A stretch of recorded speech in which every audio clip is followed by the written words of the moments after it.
So I learned the other night that Crimson here, not necessarily not a fan, but he hasn't seen an episode of Bluey. And when I brought this up, Ryder was also in the call at the same time, and Ryder said, "Oh yeah, I like Bluey." So Ryder, do you have a favorite Bluey episode you've seen?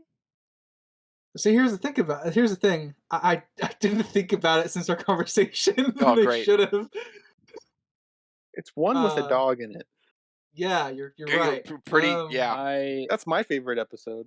the only blue dog I'll uh, ever care about is Blue's Clues. Sorry.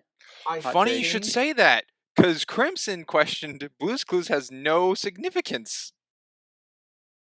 what As in, it left an impact in your childhood. Yeah. you're questioning whether it has significance or not.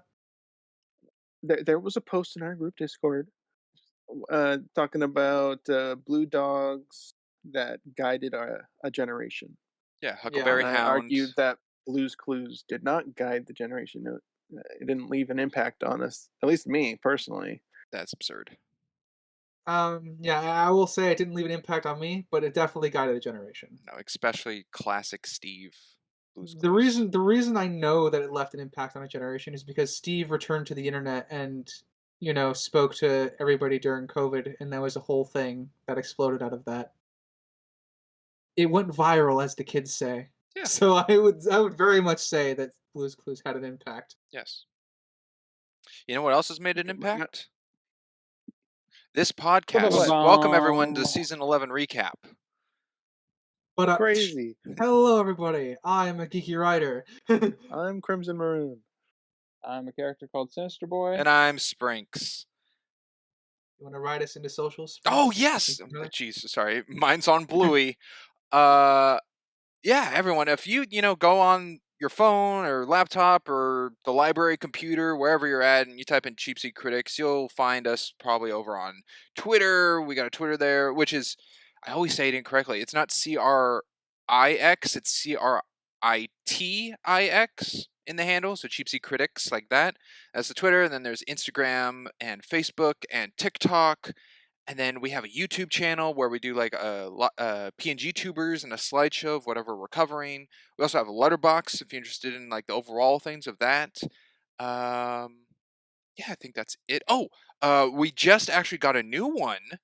We're now on Rumble. We're Let's doing. get ready to rumble. Oh, careful! That's copyright. There's an issue with that or something.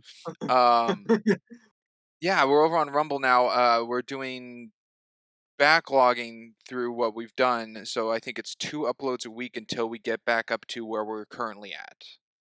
Yes, it should be episode 0 and episode 1 are up on Rumble right now as we speak. And by the time you're listening, this probably up to 7. Probably 4. Yeah. Yeah, Probably I think more we'll have than- gone through the first season by the time this is out. More but- than 2, but less than 100, probably. Oh, yeah, we haven't true. recorded 100. Exactly.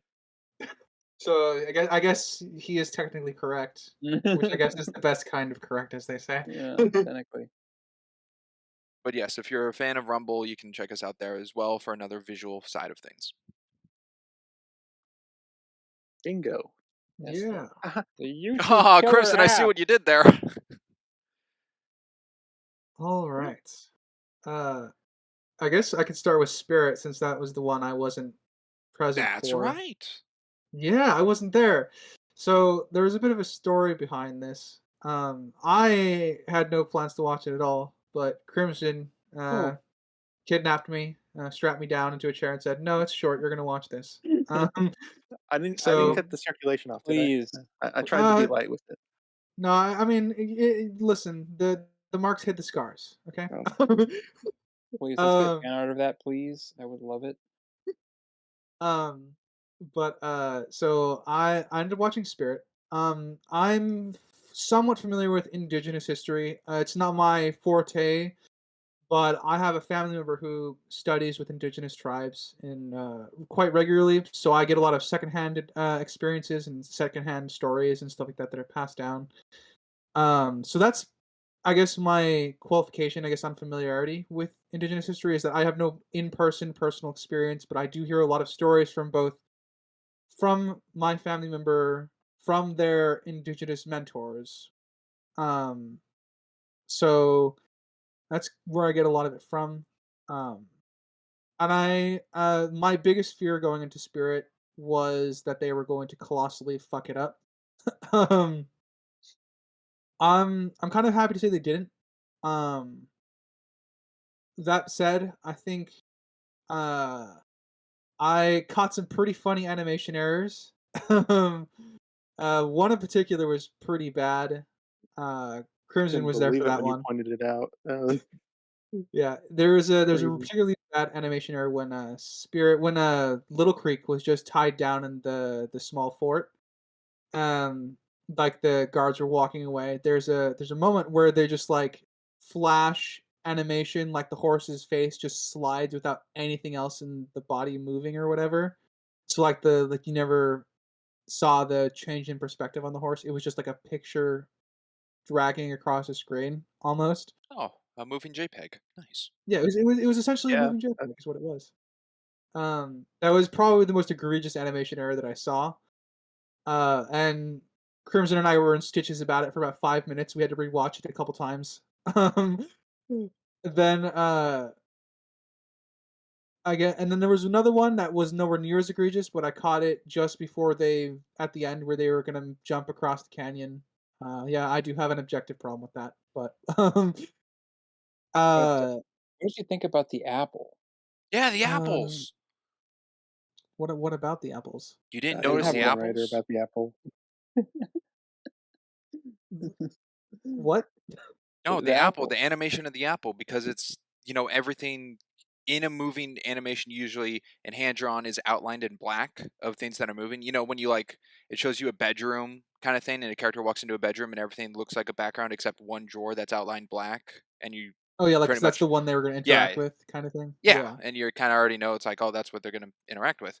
Well, there's a part where Spirit has like a bucket of apples next to him and he bends down to bite an apple, but when he bends down, well, the apples are like a normal image, no outline.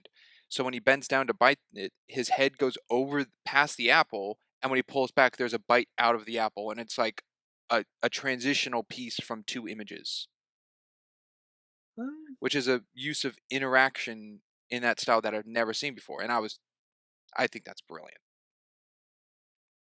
never I didn't notice, to be honest.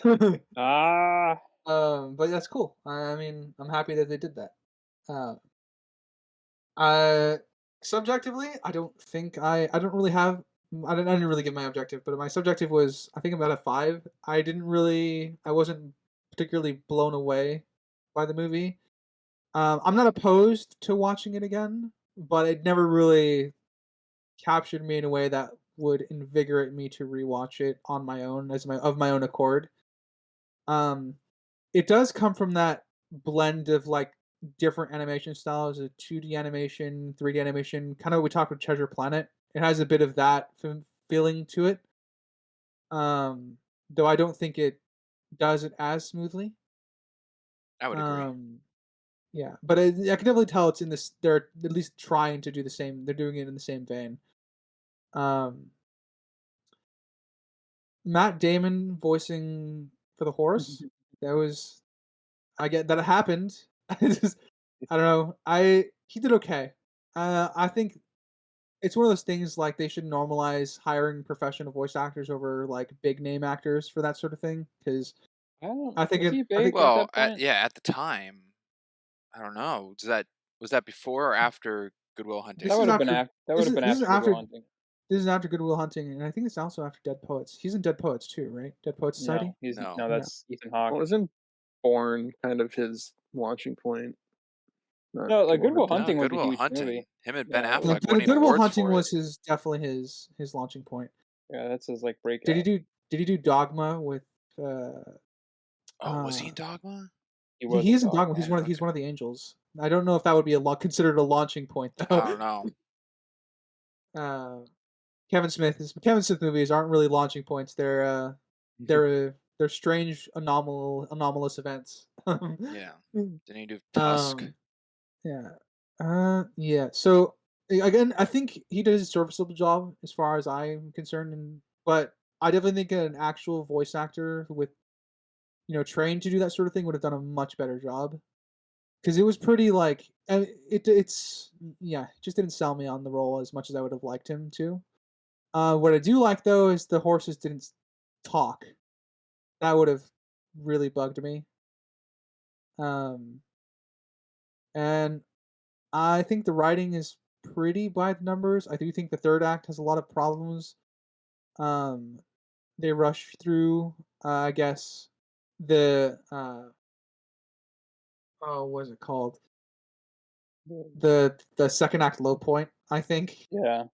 Um, but overall, I do think it's really hard to screw up what they were going for because I think they achieved all of what they were attempting to do. We can obviously discuss the quality on uh, whether or not it was like really, really great, which I don't think it was. But I do think that they did everything satisfactory enough to get a passing grade, more or less. So objectively, I'm giving it a 7 out of 10. Yeah. We touched on the apples, which was one of my big talking points for that episode. But Crimson's was the train scene. You have anything to say about the train? Uh, Kabooey. do I have anything to say about the train? What do you? We've Or already does kind of Crimson? gotten we already kind of got Crimson's thoughts on it in the episode, but if he wants to say them again, that would be nice too. Uh, Oh, just well, the spirit breaking the chains, how high the train went up in the air on the runway down, how it blew up. yeah. I Lots of think problems. actually I actually talked about the explosion. My best guess, and this is very very convenient. It's lucky, so it's still bad even if this is true. Is that all the gunpowder they were using to blow a hole into the canyon walls just happened to be stored there? You're right, that is bad. Yeah, so That is so bad. either way, it's still bad. Oh, it gives an Yeah. explanation. It is an That's what explanation, we but had on it's the it's still podcast. yeah. It's an explanation, but it's still bad. Um, and I think yeah, it fell pretty far. I think I was okay with most of the animation. Horses kicks are powerful, but it breaks those like chain hooks into the train easily. I think it could have gotten away with, especially since that's essentially what's tying all the horses to the train. It would definitely be able to withstand that, like, due to the Mm. sheer weight of things just the sheer weight of the train essentially is what it has to withstand. yeah. Um, I think so mine was the apple thing. Crimson's was the train. Sinister. What I remember coming to mind of something you touched on was the lightning scenery, I like the lightning. I also like yeah. where it's all the eagle black. flying in the beginning. Oh yeah, Okay. and the Well, eagle. I didn't actually. I didn't like it. I thought it was the worst thing in the movie. Oh, But since I missed it, what did I? Was there any things that our guest brought up? Oh, that Broadway talked about. I don't know. No, the guest. Well, yeah, but that Yeah, was the guest Yeah, was yeah, Broadway. yeah, Rob. Yeah, that was Yeah. her yeah. name. Yeah. Brought up the furry community. I'm glad you remember that. Oh yeah, this was a big Yeah. movie to be into that. I mean, Um, Yeah. Somehow I'm uh, not surprised, given the animal focus. Yeah. I'm nothing sure really there was from other like stuff. big talking points. Yeah, it was kind of She like brought up stuff. There's nothing yeah. that brought up it was deep a childhood discussion. movie she grew up with. Watch That's it I think fair. we talked a lot about the music. Yeah, Oh yeah, the music. That's what it was. Yeah, the music. Talked deeply about it. Yeah. What did you think about it, right? Or the music? Um, it was 50-50. There are some songs that I like, and there are some songs that I hated, especially when like I think Crimson might have spoiled me on part of this, but a lot of discussion regarding the podcast was did Spirit have a split personality? Because like the music is supposed to epitomize what the character is feeling and experiencing. I don't remember us So talking about a split personality. Yeah, Maybe he Is that thought brought of up? that afterwards. Oh.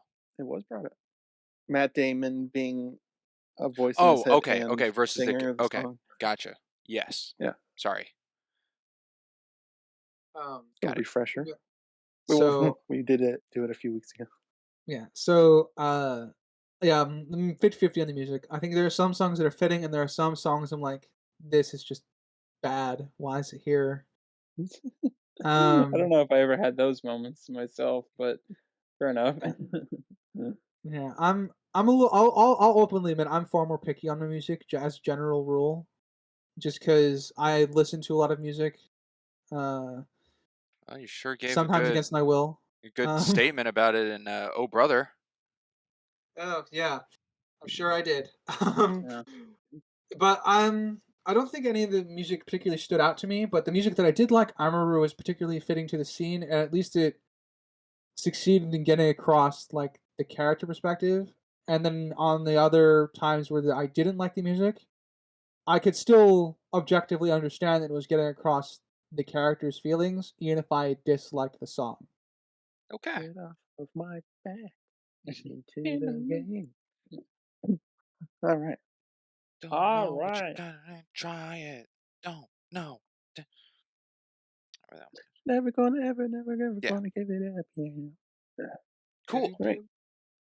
Did it? Dude, I got this recap's got a lot in it, to my knowledge. Yeah. Yeah. Let's spread your points around a little bit. What do Okay, you well got? okay, I do have a few amount of talking points, but they're some are pretty short. All right, and then we got the segment, which I'm going over today. Hopefully, someone gets a point. You know, we've had a couple recaps right now where no one's gotten anything. So hopefully this will be one to get someone on the board. Let's see. First one I got here is when we covered Halloween Town. I gave it a 3, which is still fine. I still give it a 3. However, I used the word hate for the film. I think I was just a little stored up until we got to me discussing, and I think hate is too strong of a word for that movie being a subjective 3. So I'd like to just go back and say I don't hate it. Um, it's just I dislike it. I'll say that. A 3 I don't think deserves hate as a word. Also, Halloween Town 2, to clarify, not the first one. Didn't I say Halloween 2? Calabar's Oh, Revenge. sorry. I You should have just said said Halloween Calabar's 2. Revenge. Sorry. I thought I said Halloween 2. Okay. Yes, Halloween 2, Calabar's Revenge. Yes. Another thing I have in Castlevania, when we are discussing episode 4 in the last one, when the ground gave way, I said the whole ground was made out of bricks, and we were discussing how like that was built and it was tunneled up underneath. It was actually not bricks; it was cobblestone. It was cobblestone bricks. I mean, Yeah. I understood what you were angling for, so I guess it didn't bug me. So in case that bugged people because it's not correct, it was cobblestone. So apologies to that.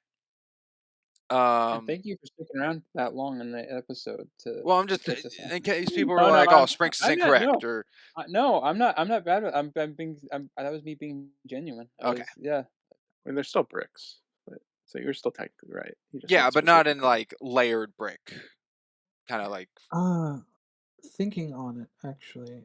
I also I'll go after you. You're finished, Springs. So oh, well, okay, I got to call another one of where did the tale of um the sleeping hero slumber or Sleeping that Soldier. thing? Yeah, I gave thought to it, and I'm leaning towards that the tale came from the village first and was adopted into the speakers, who then snowballed it back into the village. Hmm. That's where I finally stand with where it possibly came from because of how vague it is. Is there anything that pushed you in that direction? Yeah, being that the village, when brought up to the speakers, and the speakers saying they take oral history, but they don't create it, they just take it in. That to me was the one key of they took in this tale from the village and then adapted it into more of a prophecy like situation. Because we don't exactly get the full 100% story of the village without the speakers influenced. That's fair. So, Yeah. another thing I got, we I don't know if we've ever gone over our PNG outfits really. I don't think we did it in episode 0. We just talked about our tastes and everything. But on YouTube and now Rumble too, in our visuals, we have our PNG tubers of like outfits of things we enjoy. And I had a question for Sinister and Ryder. we covered Shaun of the Dead. Are either one of your two red ties connected to that at all? Sinister, you want to go first? Um, Not that I remember. I don't know. Actually, that would be a question for Crimson, 'cause That I would don't be remember. good. Yes. Yeah, I So Yeah. remember. I I do think I know remember what the Sinister's answer. is Uh, the tie was part of the suit image she sent me, so it is a Twin Peaks tie. Yeah. of the Red Room. It went with the suit. Yeah. Mine was a multifaceted reference. I honestly didn't think of Shaun of the Dead, but I'm happy to include it. It's a reference to one of the characters' suits from an anime that I watch, and it's also a reference to uh the color red, which is generally I guess a lot of the characters I write tend to have that as an aesthetic. My on my in my short stories, my character's walking around in a red poncho. The sorceress likes to wear red dresses. My fan fictions have something similar. They usually have a red aesthetic somewhere on them. Um, so the red tie is kind of a homage to that, and I think it looked well with the rest of my PNG tuber outfit. So Okay, cool. Just in case anyone was curious on that. Meanwhile, Okay. I have a hot fuzz prop on mine. Somewhat connected, I guess, to Yes, Shaun of the that Dead. is true. Your two shotguns on your back. Yeah. yep. Another thing I had, because I kind of learned about that. I listened to other podcasts during my spare time to, other tastes of how things run, and kind of gives me different perspectives on how things are covered. And one thing came up in one of them about sound texture. I'm just curious. This is a question to mostly more towards the audience and you guys listening, more so than ourselves. But when it comes to sound texture, I'm curious how that goes because, and sound texture is like examples because we don't have perfect audio. So like sometimes you'll hear keys typing on a keyboard, a baby crying. Sometimes Sinister's dog can get picked up in the background and a few things. But we try mostly to cut those out, but we don't know if that is preferred. Actually, I don't know if most of you, if the majority would prefer more of the raw and real feel of actually like the live hearing of what's happening, or if you'd prefer more of the cutout to make it more quick and conversational of what we're doing, which is what we're pretty much focused on right now of how we have it is try to cut them out. But I'm just curious in opening that up if there's a preference because I know Well, some people do as prefer an sound audience, texture. as an Mhm. audience member, because I do watch our stuff, I prefer them cut. Um, from let's see. There's a few that I've re-listened to. Uh, Most of them are old though, and we've definitely gotten better at it. So, and I have plans to re-listen to Shaun of the Dead. Um, and I don't know. I guess I'll have to get back to you as also an audience member on that one because for me, sound texture is more of like it depends on like the tone your podcast is going for. Like if you're going for general like NPR news style like radio broadcast, generally the less of that the better. As far as I am understanding what this is about, and then there's the other coin of it where like if you're just you know a group of people having fun, I guess it's typically the more raw version of it, the more like I guess unfiltered it can possibly feel. Um, I don't know. I'd have to re-listen to some of our more recent podcasts to kind of judge that better. But Okay. I would be curious to see our audience input on that. Yeah, it's just something that I picked up and crossed my mind, and I was just curious on. Yeah, that was a thought on that. Another thing I got is usually when we cover one thing, we go into the next, like a cover, like we did the whole season of the sequel season, and I'd like to know everyone's thoughts on the coverage of possibly Halloween Town 3, Evil Dead 2, and Hot Fuzz. And Castlevania season 2, And since well, yeah, that could be said about Arrow, Castlevania, Stranger mm, Things. that's Probably. true. I guess that's also going to be very audience feedback as well. Yeah, I kind of focused more on the movie though, but hmm You took half of a point I was going to bring up. It was mostly about our Halloween picks.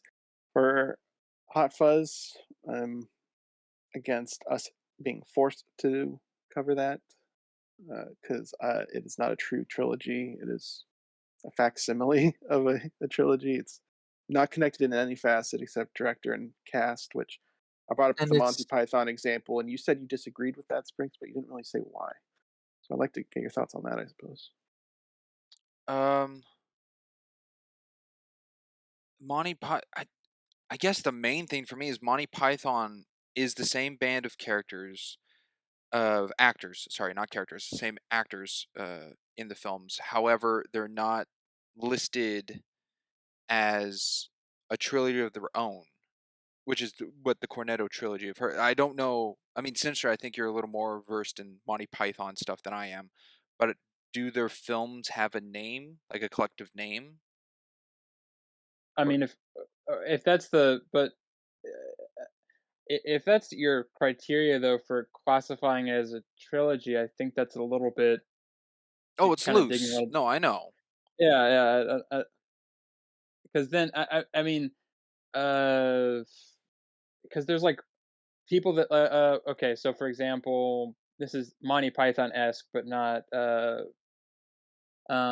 Terry Gilliam has 3 films that he considers a trilogy. They're not at all connected, besides the fact that they're based on his view of childhood, adulthood, and old age. But story wise, they're not connected at all, except for the fact that they have a couple of Monty Python actors in them who were not the same characters in any of the films preceding or, going after. So would you count that in the same way as you count the Cornetto trilogy as an actual trilogy that we'd have to cover the sequel and the third film? Or is that devoid enough of any similarity that it doesn't count, In my even though terms of technically. Yeah, in my terms, it would be if it has a name. Does that trilogy have a name? Okay, Is so it it's a listed as name. such? So it has to have a name. Well, yeah, like listed as such. Well, no, I'm just trying to make sure we got all the. Okay, as far as I know, it doesn't have a name, but he has gone on record of saying he views the 3 films as, in a sense, a trilogy, even though they're not actually connected beyond the scope of his own imagination. I think in that sense it could be. So it's not the name. Well, the name of the trilogy is what I'm saying. He doesn't No, have no, a I'm name just for the trilogy. He just says yeah, those 3 films are like to be like a trilogy to him. yes. Uh, I looked into it. Monty Python. It's called Monty Python Holy Trinity. That's the trilogy. Of I'm guessing Grail, Life of Grail, Brian, Life of Brian, and Meaning Meaning of Life. Life. Yep. Okay, holy Well, they don't Trinity. they don't have 4 movies, so. Then I'd say so. Yeah, I'd say that falls in the same part of Cornetto trilogy. I was unaware of the name.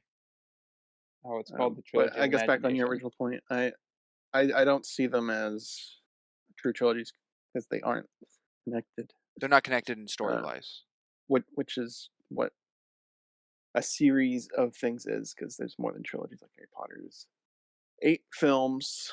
Oh yeah, that goes into franchise. Fast and Furious is a bunch. I mean, a trilogy is a franchise, but two movies is technically one movie is a franchise if you want to get to the bare, Yeah, bare bones of it. Actually, uh, Yeah. I guess franchise is the but wrong word to use then. But Well, yeah, I get what you're saying any though. IP if something continues after 3 movies, what's the name of it? If there is a name. There's uh, probably a term for it. I quadrillion. think most people would say franchise, but Yeah, We're like just Harry like saying that, Potter, like, no not the one's ever going to definition call it the strictly. octaology. Like that's not a Not thing. for because and for I, continuing Halloween Town 2 and Evil Dead. Uh, I'm for it, but if we were to do it, I would like to get maybe 1 or 2 more for our Halloween season, so it's not just those 2. Not 'Cause landlocked in that it. kind of limits, yeah, kind of Yeah, limits our options. I see where it doesn't have to be for Halloween. Like But if Halloween, someone wants a personal pick yeah, for it, it could sure. be. I mean, for just a normal random season. It doesn't have to be Halloween, but I mean, We're just saying leave that. that up did to a the personal. individual. I mean, I sort of did a personal pick for Shaun of the Dead in Yeah, that I regard. mean, yeah, it just happened to line up. Yeah. So I guess what I'm hearing here is that for next Halloween season that we do, it is not landlocked that we're doing Halloween Town 3 and Evil Dead 2 because we did those 2 and 1 this year. They're freely to be. Whatever Halloween choices are, they will be Halloween choices because we do have discussions and vote all together on what is to be chosen. Much with also the holiday specials we do in December. But I guess that just answers that in case anyone's curious. If people are expecting Halloween Town 3 and Evil Dead 2 to be next year. It's a possibility, but not set in stone. Tell you this, higher likelihood we'll get Evil Dead 2 than Halloween Town 3. That's a stinker. I don't know. It's a no. It is a higher likelihood, I will admit. Yeah. That's interesting. Okay, I'm the other way around. I see it's a higher You'd rather have- likelihood to have not what I would prefer, but I see it as a higher likelihood because we've covered 1 and 2. Why would we stop? Well, why would we stop Evil Dead? That's as true, well, then. because we It's the same incorporated the logic. first one. We have more track record with Halloween Towns than we do Well- with Evil Dead. Well, At the end of the day, the four of us decide I what we know. watch, until the day an audience member recommends something. to be fair, the one reason why this got picked was I was absent from the voting for the Halloween. So that's Halloween Town 2 was kind of grandfathered in by the fact we already did the first one. So given that notion, And I Evil Dead. admittedly, I picked Evil Dead because everyone in this podcast has Thank told me I need to watch you. Evil Dead. So There we go. Sometimes we just do the easy route. Sometimes we're lazy, audience. You just have to accept that. we had a discussion. Sometimes, We yeah. had- A lot of we chose times, Sprinks is confused because I don't remember that's how we voted with the Halloween stuff. That's how I was. Well, I thought like we had throwing 8 one under the bus. picks and we went through it, but I wasn't there to defend myself though, so mine were probably that's true. pretty Your easily. 2 were in the mix, but Yeah. your word wasn't there. So Well, I was fighting for them. yeah, He one, I was. know He one was. of them. I remember that. Whoa! That's getting bleeped. We don't need them to know what it could be. We don't want them expecting stuff. Come That's on in the now. past. You want to keep now. that secret? We don't know what the future Yeah. holds. Yeah. Well, hey, I don't None of what wanna- we're discussing now is set in stone. I think we got that. Yeah. Well, yeah, but hey, I want to keep some surprises. They don't need to know everything. Mr. wants to keep that secret, I'm all on board with that. Okay. It's his prerogative. Then I let It's his one out. Sorry. choice. Just so you don't spill everything you got, Spring, so you can spread it out a little bit, I'll throw out something. And this one's directed towards Ryder. Da-da-da-da. I know, All it's right. insane. It is something you and I have butted heads over in the past. And you brought up something in before we go that made me think of a good talking point with it. Is you brought up in the podcast the concept of love being a spectrum, and you used that as your reasoning of saying their kiss was objectively acceptable. That was because it was on the love spectrum, but you did not define what that meant. I did So not I would define like a the definition. spectrum. Yes. Okay. Let's see how best to describe it. So there's, I guess there's the basic tiers, I guess, for me. And when I think of a love being a spectrum, you have your love that you have for your friends, you have the love you have for your family, you have the love you have for your spouse, the different kind of love that you have for your siblings, the love you have for your pets. Love comes in all shapes and sizes. That's kind of generally what I mean when I refer to it being a spectrum. In the context of before we go, I found the kiss to be. We're talking about the first kiss because there were two ones that we talked about. There's the one in the bedroom, and there's the one that. We said the second one is more acceptable because the first one was present. Yes, and That's then what we you all came to the conclusion the first one was out of character. I think was the general consensus, or at least it was. The movie would have been better without it.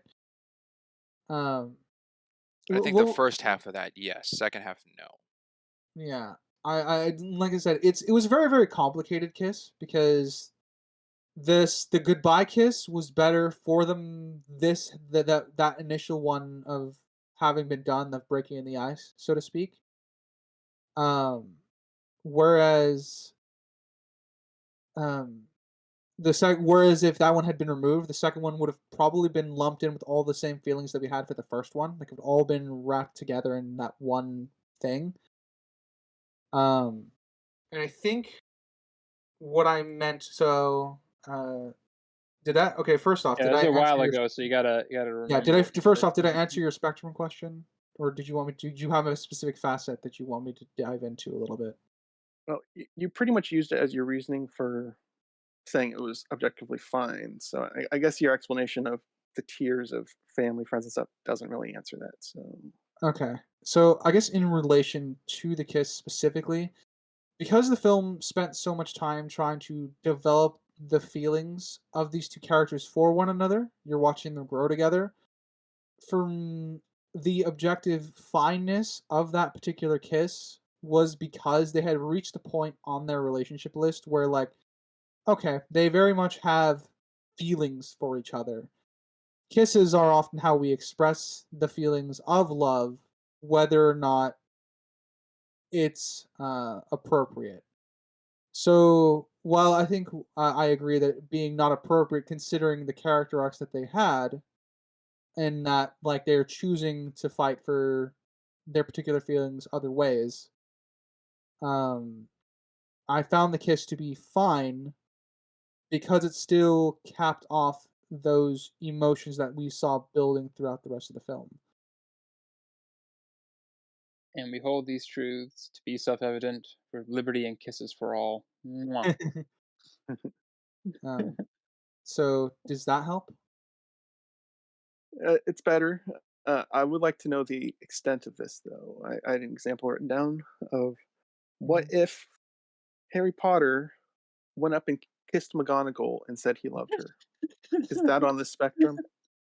I would probably put it on the spectrum of like, okay, you know, Crimson, what actually, movie?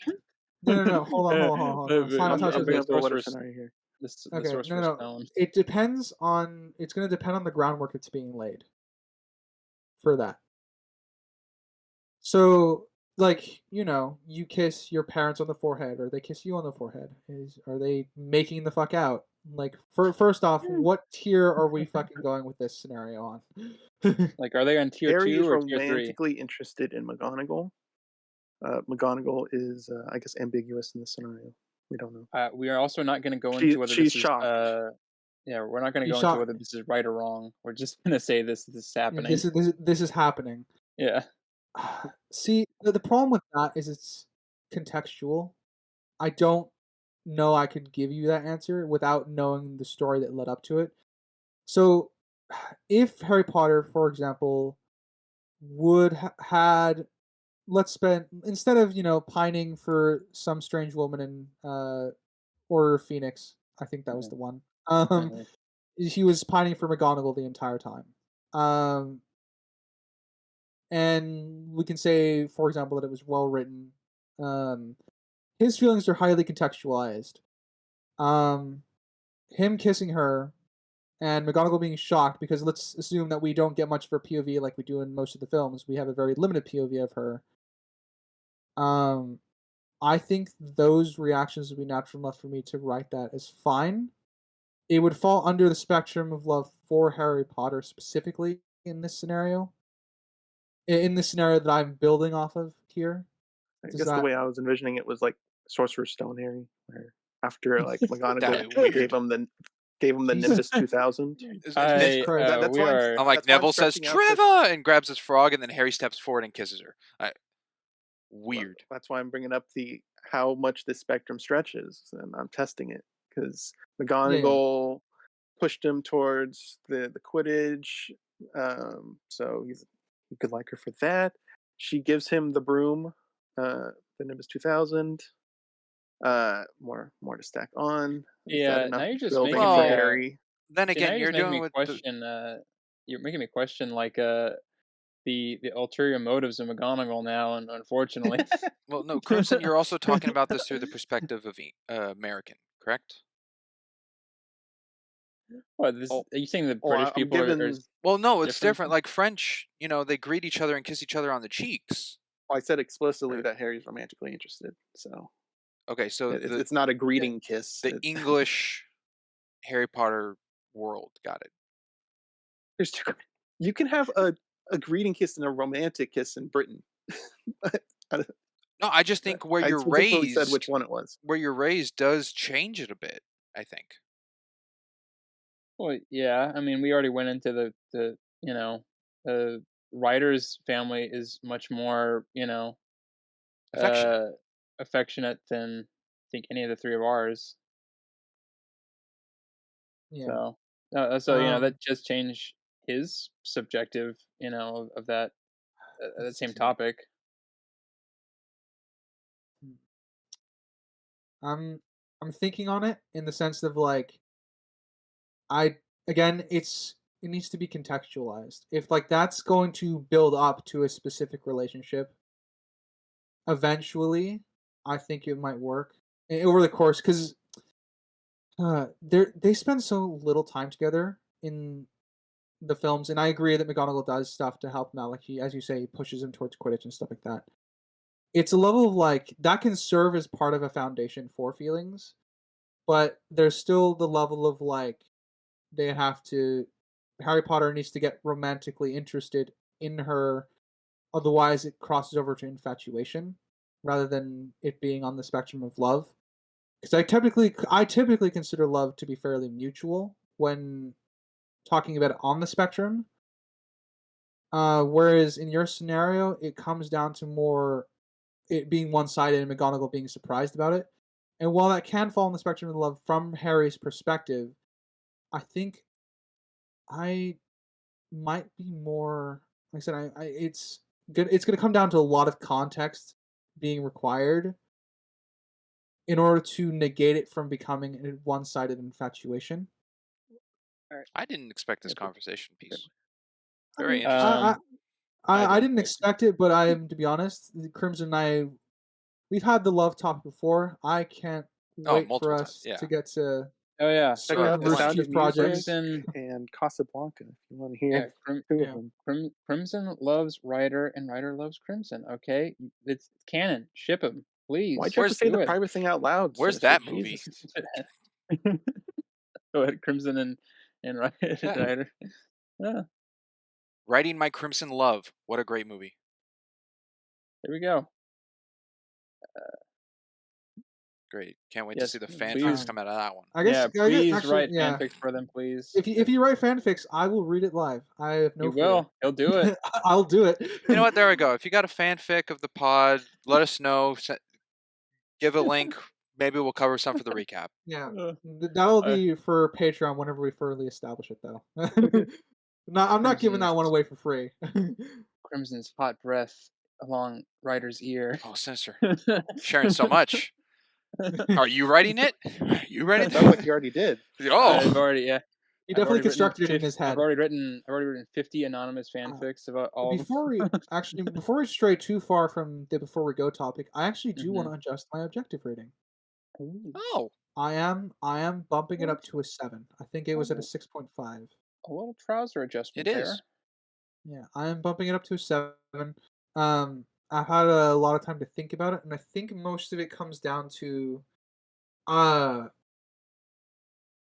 that as I think I put it in our review of it, a lot of it was like the reason that I kept it from being great was that they never really deep dived into a lot of the philosophical topics they were introducing, or because love is one of the greatest philosophical topics of all time.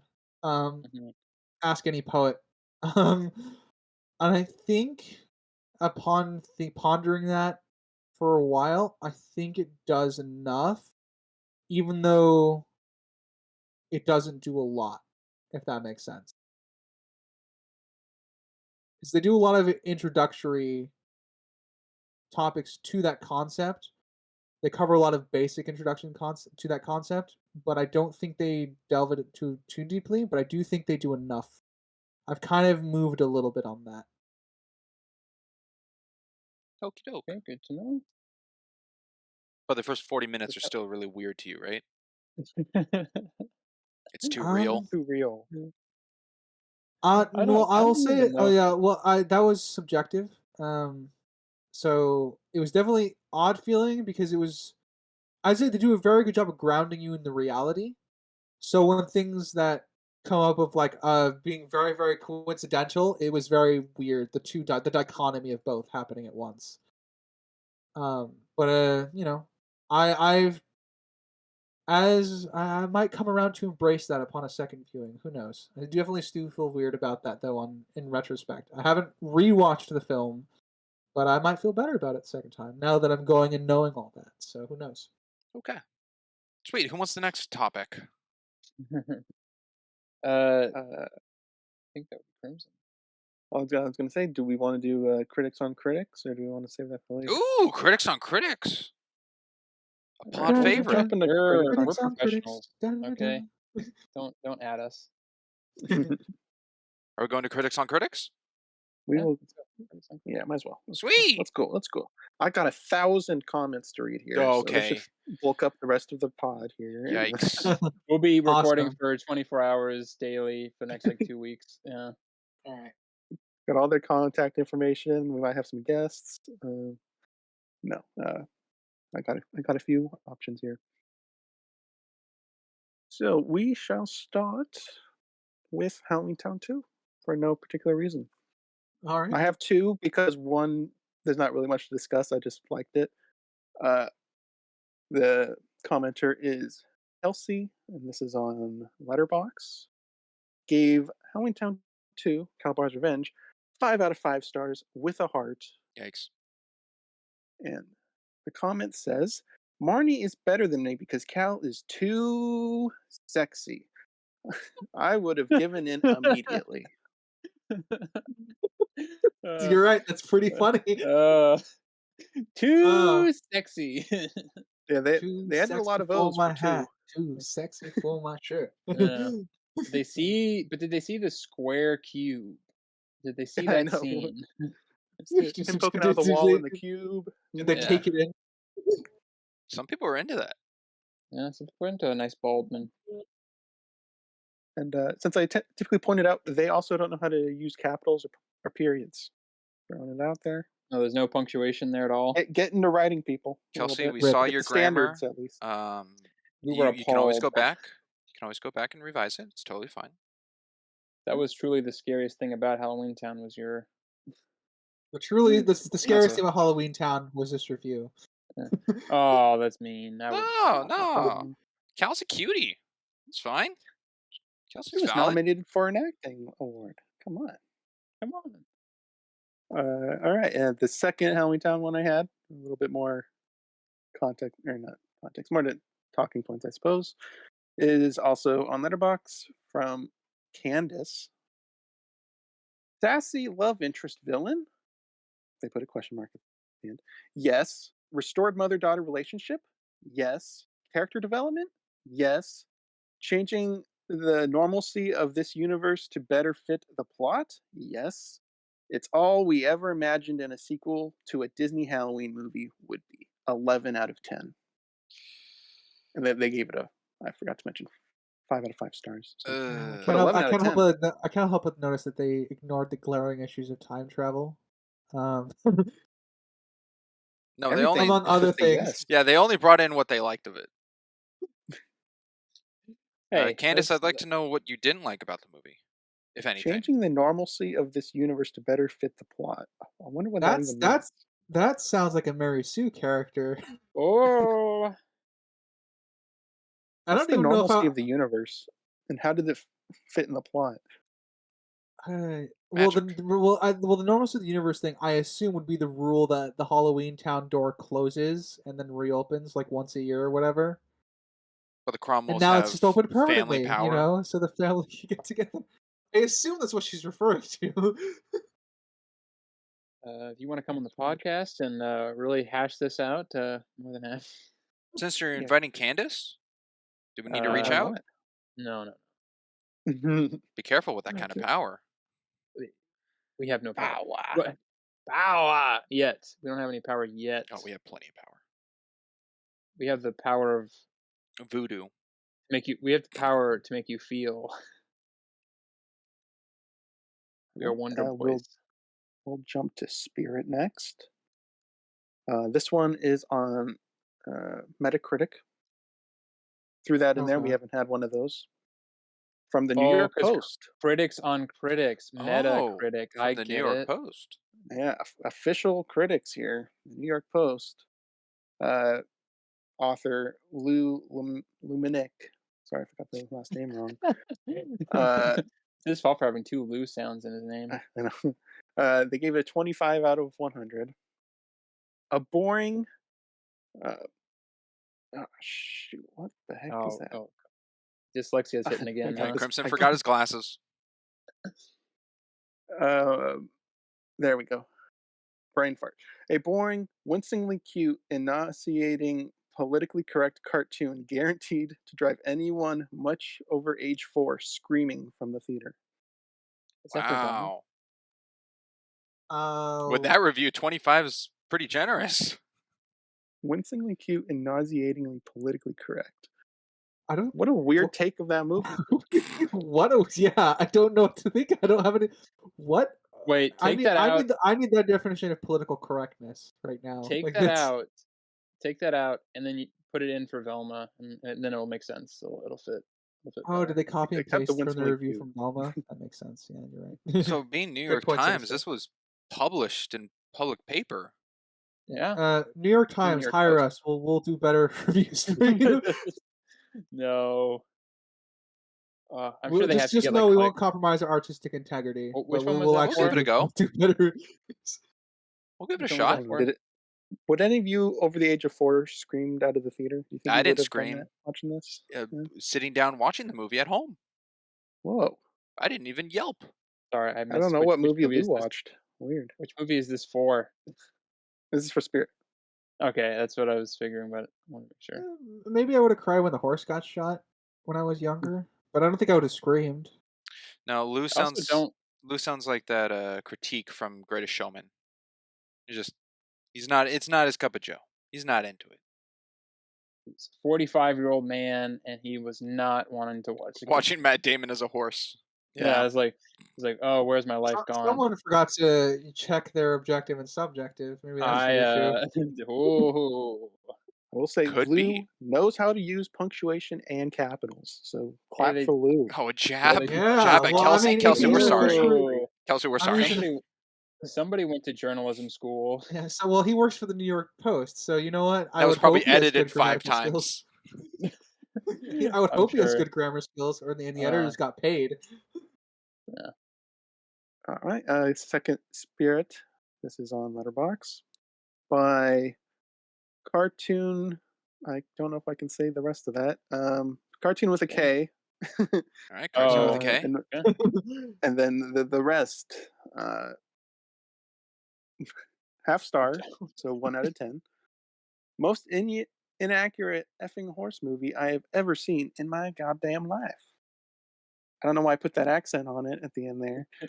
I think you're reading into this a little bit too much. Yeah, K cartoon does not necessarily mean Southern. No, it doesn't.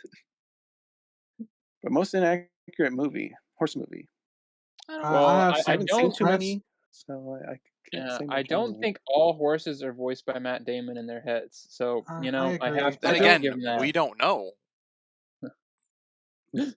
Well, I don't know. They all Sorry. have I don't know. the inner voice of Gilbert Gottfried. That's every. Oh. You know when you watch Flicka, just picture Matt Damon's voice going on in the head. Well, hang on. the whole time. To counter this with Cartoon with a K, gotta come up with a horse movie that's more inaccurate than Spirit. You gotta compare and contrast Cartoon with a K.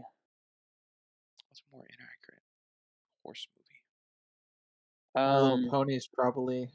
My Little Oh, Pony. the My Little Pony Why movie? does that one have Hugely inaccurate. wings? MLP? Come on. Maybe. Also, those colors do not appear in nature. I Why would isn't it My recommend. Little Pegasus? I'm confused. But then the fight on Oh, that would be a pony is not a horse, right? It's like the Well, a square pony is a horse. rectangle situation. Pony's a baby horse. Pony's a baby horse, but a horse isn't a pony. Not all Something like that. horses are ponies, Well, but it's like not all. But a all toddler's ponies a are horses. human. So Is a toddler a human, or is it a little I little guess yet that can be screaming debated. snack A real factory? alien, really. What is I it? guess at this point right now, Cartoon with a K, I can't think of any other horse movies that would be more inaccurate than Spirit. All right, Cartoon with a K, you win this round. all right. For cartoon with a Unknowledgeable. K, I would like to recommend my stories of my horses, volumes 1, 2, and 3 by Martin Purcell. Horses are very much accurate to what's depicted. They're all It's got intelligent creatures, and surprisingly, they're all individuals. Like most animals and pets, they all have their own niches and kinks. But Ryder, you're saying that's better. no. He's just comparing that what he just I'm described not was saying the inaccurate. books are better. I'm just recommending that he reads these books. Oh, okay, just Yeah, so okay. he can. Yeah, I mean, Spirit has 4 legs.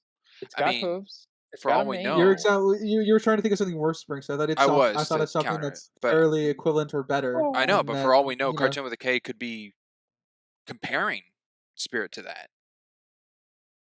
What about horse color? I think that's a that would worse be depiction of an interesting. actual horse. Racing Stripes. Horse Collar doesn't have his own animation. No, he doesn't. Um, But he You know exists. you know what's an inaccurate horse compared to Spirit? Bullseye. There we go. Figured it out. Sure, but Bullseye doesn't Oh, have you're his own right. thing. Bullseye's not in a horse Um, movie. we have to define horse movie now, do we? Well, that's what Cartoon with a K said. He said depiction of a horse in a Horse! movie, right? But not a horse movie. Just a horse in a movie, right? Crimson, give it back to us again. Most inaccurate effing horse movie I've ever seen in my goddamn Horse life. movie. I did it again. You did it. You get broken. I don't think I could say goddamn without an accent. God damn. What the This is hell are your you staring at? this is your fault, Sinister, for showing him "Oh Brother, Where Art Thou." I guess you're It's still right. fresh in his mind. I guess then with that Cartoon with a K, I don't have another example. So, like Sinister said, you win this round. Actually, wait. There's Warhorse. There's There's the Seabiscuit. black. Doggo. There's the Black There's a Stallion. lot of horse movies, but Yeah. Okay. But not all I haven't Water seen 'em. horse. Water horse. That's not a horse. Ooh, not a horse. Not a but it's in horse. the title. Could it be a horse movie? I don't know. That's a big question. I Horse. think if Water we horse have is a fight, contender. That is certainly less accurate. Secretariat. There's a horse movie for you. There's lots of We'll horse go to movies. I think Shaun. there's only Actually, yeah. Shaun no, of the we'll Dead. do Evil Dead. We'll do Oh, Evil Dead. Sinister. I think you'll love this one. you might have read it to me already, so let's go. No, I haven't. Who knew? I have found this on IMDb. It is You're from deep- Phantasm 01. The title being Evil Dead: Revisionist Hype and the Abuse of Superlatives. Okay, this guy's went to college, so let's listen intently, guys. All right. Okay. 1 out of 10 stars. This is, without any doubt, one of the worst films ever made. I'm not a film snob or punk trying to antagonize the deluded legion of dopes who idolize this piece of garbage. I'm just His trying to title- provide balance to the roars of approval for this not at all good film. Seriously, people, have you even watched this stupid thing? It is awful. And not even in the Ed Wood meets Dead Alive meets tongue-in-cheek way. There is, and I want this to be crystal clear, nothing good about this movie. Nothing, zero, zilch. Save your stars, seriously. 10 stars for this crap? Are you insane? For a movie that delivers anything, can we please relegate Sam Raimi and this train wreck to the pile of hyped up hacks and cult faves where they belong? Now, I know he started his review with the fact that he was not a film snob, but his title and word usage immediately counters that entirely. You know, what also immediately counters entirely the fact that he immediately gives away the fact that he gave this 1 out of 10 stars because Yeah. he's trying to be a dissenting voice against everyone Yeah. who's giving it 10 stars. He is literally the guy who's like, you know what? Paddington Bear has 100% review rating. I'm gonna give it one point just so I can break that. It's like it's the same fucking thing. My dude, you compromised your argument twice in your own writing. Like see, this is the Yeah. danger when writing like long reviews. You have the ability to contradict yourself more, and unfortunately, he did. So Yeah, we would never do that. We might. We'll see. We probably have. we might, but the difference is we own up to the fact too when we're Well, yeah, caught red-handed. Yeah, true. But yeah, no, that I don't really know what to say to that guy other than Sam Raimi hyped up Hack. yeah, he did. What a I guess he's bold never seen claim. the It's Spider-Man. Spider-Man movie. Yeah, this might be his only Sam Raimi experience. The man who literally created the modern superhero films is a hack. If that's true, that's just sad. Yeah, um, what a sad little all world right. that guy Well, lives in. I here, let me guess. give you a better review of Evil Dead. In a nutshell, as it was a first viewing for me, and I do have more Sam Raimi experience under my belt than this person apparently. It is overhyped, but that does not make it a terrible film. Whoa. Whoa, Some that's a wise hot take words. right there. Oh, that Yeah. just goes on to the opinionated take on terrible. What is a terrible film? What? Yeah, but bad films I matter. think we've done enough on this podcast to quantify that statement of terrible, at least in context. Yeah, what Ryder's to me. saying in the context of this podcast, it's better than Multiverse of Madness, and those are both Sam Raimi films. Yeah, I mean, to be fair, the quality of writing in Evil Dead is better than Multiverse of Madness. I don't know. I'm from the school, and I think we've talked about this several times. So get ready for a third or fourth time we've probably talked about this. I don't know. I think intent matters a lot when you're making a film. You know, so like what you're trying to do with the film. You know, because there's people that have like negative budgets or whatever that can still make a decent story, but it's not going to look great. Like I've seen some student films that I think are awesome, but they would never be like Oscar winners just because they don't look great. So I mean, it's not. I think it's very hard to kind of disseminate or to cut out what makes a movie bad is a very loose topic because it's very it's very much connected to whatever your subjective interpretations of things are with a hint of objectivity because I could watch if you watch the room is fucking terrible but it's also one of the funniest movies I've ever seen but it's not intentionally funny like there's no intention behind it to be funny but it is funny. I'll kind of go with the example of when we covered Brain Dead because the writer was confused on it of how to rate it. It's a movie made to be bad as we came across. Yeah, and I think one of those things is like that's one of the reasons why on this podcast we defined our objective scale as well to the best of our ability very early on, and that's obviously been a point of contention as we go along trying to continually define our objective scale. We're trying to give every film a fair shake. Yeah, pretty much. And that's why, like I said, one of the biggest sticking points for me is, at least in terms of writing, on my objective scale is internal consistency. And that's usually what I try to adhere to whenever I'm covering the writing quality of something. Because that is a measure of quality, but it's a very specific facet of quality. That's why I think Halloween Town 3 is still on the table. Well, I'm not. No I one didn't said say it's it off the wasn't. table. No, I didn't say it was off the table. I just said the likelihood of us picking that over 2 was less so. It was really hard to find a Castlevania season 1 comment. I only found one, and Oh. it was on IMDb by JP Warren 122. Shout out 9 to out of 10 JP stars. Warren. With the title being "This is not Witch Bottle," which I guess they were just saying That was for the the name of the season as a episode. whole instead of the episode. Yeah.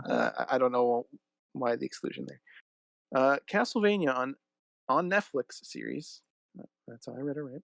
Mhm. From the 1980 game Great series, plenty of blood and gore, awesome story, worth watching twice. This is That not was Witch it. Bottle. Is Witch Bottle connected to something we don't know of Castlevania? No, the first episode is called Witch Bottle. Witch I the know, Bottle. but that's from the show. Oh. Is it connected to like something in the game? Because he said this is not. I I don't think know. legit. I think he could that could specifically refer to Castlevania because the first episode is very different in its dichotomy compared to the rest of the series. Well, this could just be on IMDb because you can actually rate individual episodes, but you can't rate seasons as a whole. So they could be saying this is not a review for Witch Bottle. This is for Oh, the show. Yeah. got it. It could be that clarification. Okay. Yeah. They just didn't word it very well if that's what they were going for. Shockingly, I think that's one of the better reviews we've read so far. See, surprisingly, I agree JB, with the blood and gore Very, comments. very basic. Yeah. Very Yeah, basic. I agree with the blood and gore JP won. comments. It was pretty nice. See what happens, reviewers, when you just like do whatever you want to do and you don't try to be all high and mighty on anything, and it works out pretty well for you. That's fine. I mean, if you the more high and mighty you are, the more citations you need to have. Yeah. let's Well, not it's- denote Kelsey's take on the thirst trap of Calabar. I mean, it's fine. Well, I know. Yeah, It was just funny. Yeah. It's fine. It's just very funny because it's very. I know who wrote that. In the back of my mind, I know who wrote that. Yeah, JP Warren. Number. JP Warren wrote both, all three of them. Yeah, 1, 2, 2. Okay, I have one for Oh Brother, but it's pretty long. Any thoughts on me? Well, you already brought it up. Yeah. So, Okay, I mean I have one for everything. You should have covered, saved so You let the witch out of the bottle. All right. Well, this one is on Rotten Tomatoes. User's account is not visible. Okay, so I guess anonymous user. Half star, so 1 out of 10. Unfunny, pointless movie that really highlights George Clooney's lack of acting talent and lack of comedic talent. Some words that come to mind after watching this film, aside from unfunny and pointless, are the Emperor has no clothes, fear of being in the dissenting minority, groupthink sheeple, the bit at the beginning of the film where it tells you that the story is based on the Odyssey probably made people afraid to dislike this film since it's based on a literary classic. Those same people probably think this film is smart for the same reason. Thankfully, I'm not as gullible as the average idiot. I didn't laugh or chuckle even once during the abject failure of a film, and neither did any of the people I watched it with. I forced myself to watch this horrid, dull piece of cinematic feces through to the end. I wanted to quit many times, but I finally made it to the end, and upon finishing this diarrhea, tedious cinematic equivalent of chumps, coifer, I don't know what that word is. I wondered just what the hell people see in this utterly garbage movie. The high ratings given to this movie on this site and IMDb are a joke. Now put the sound of glasses being pushed up every 5 seconds, and I think we'll That capture the essence of that review. That sounded more passionate than the one we heard for Evil Dead. Yeah. The Evil Dead was fighting against the 10 out of 10s. This one was definitely their own ideal of the film. My singular comment on this is citation needed.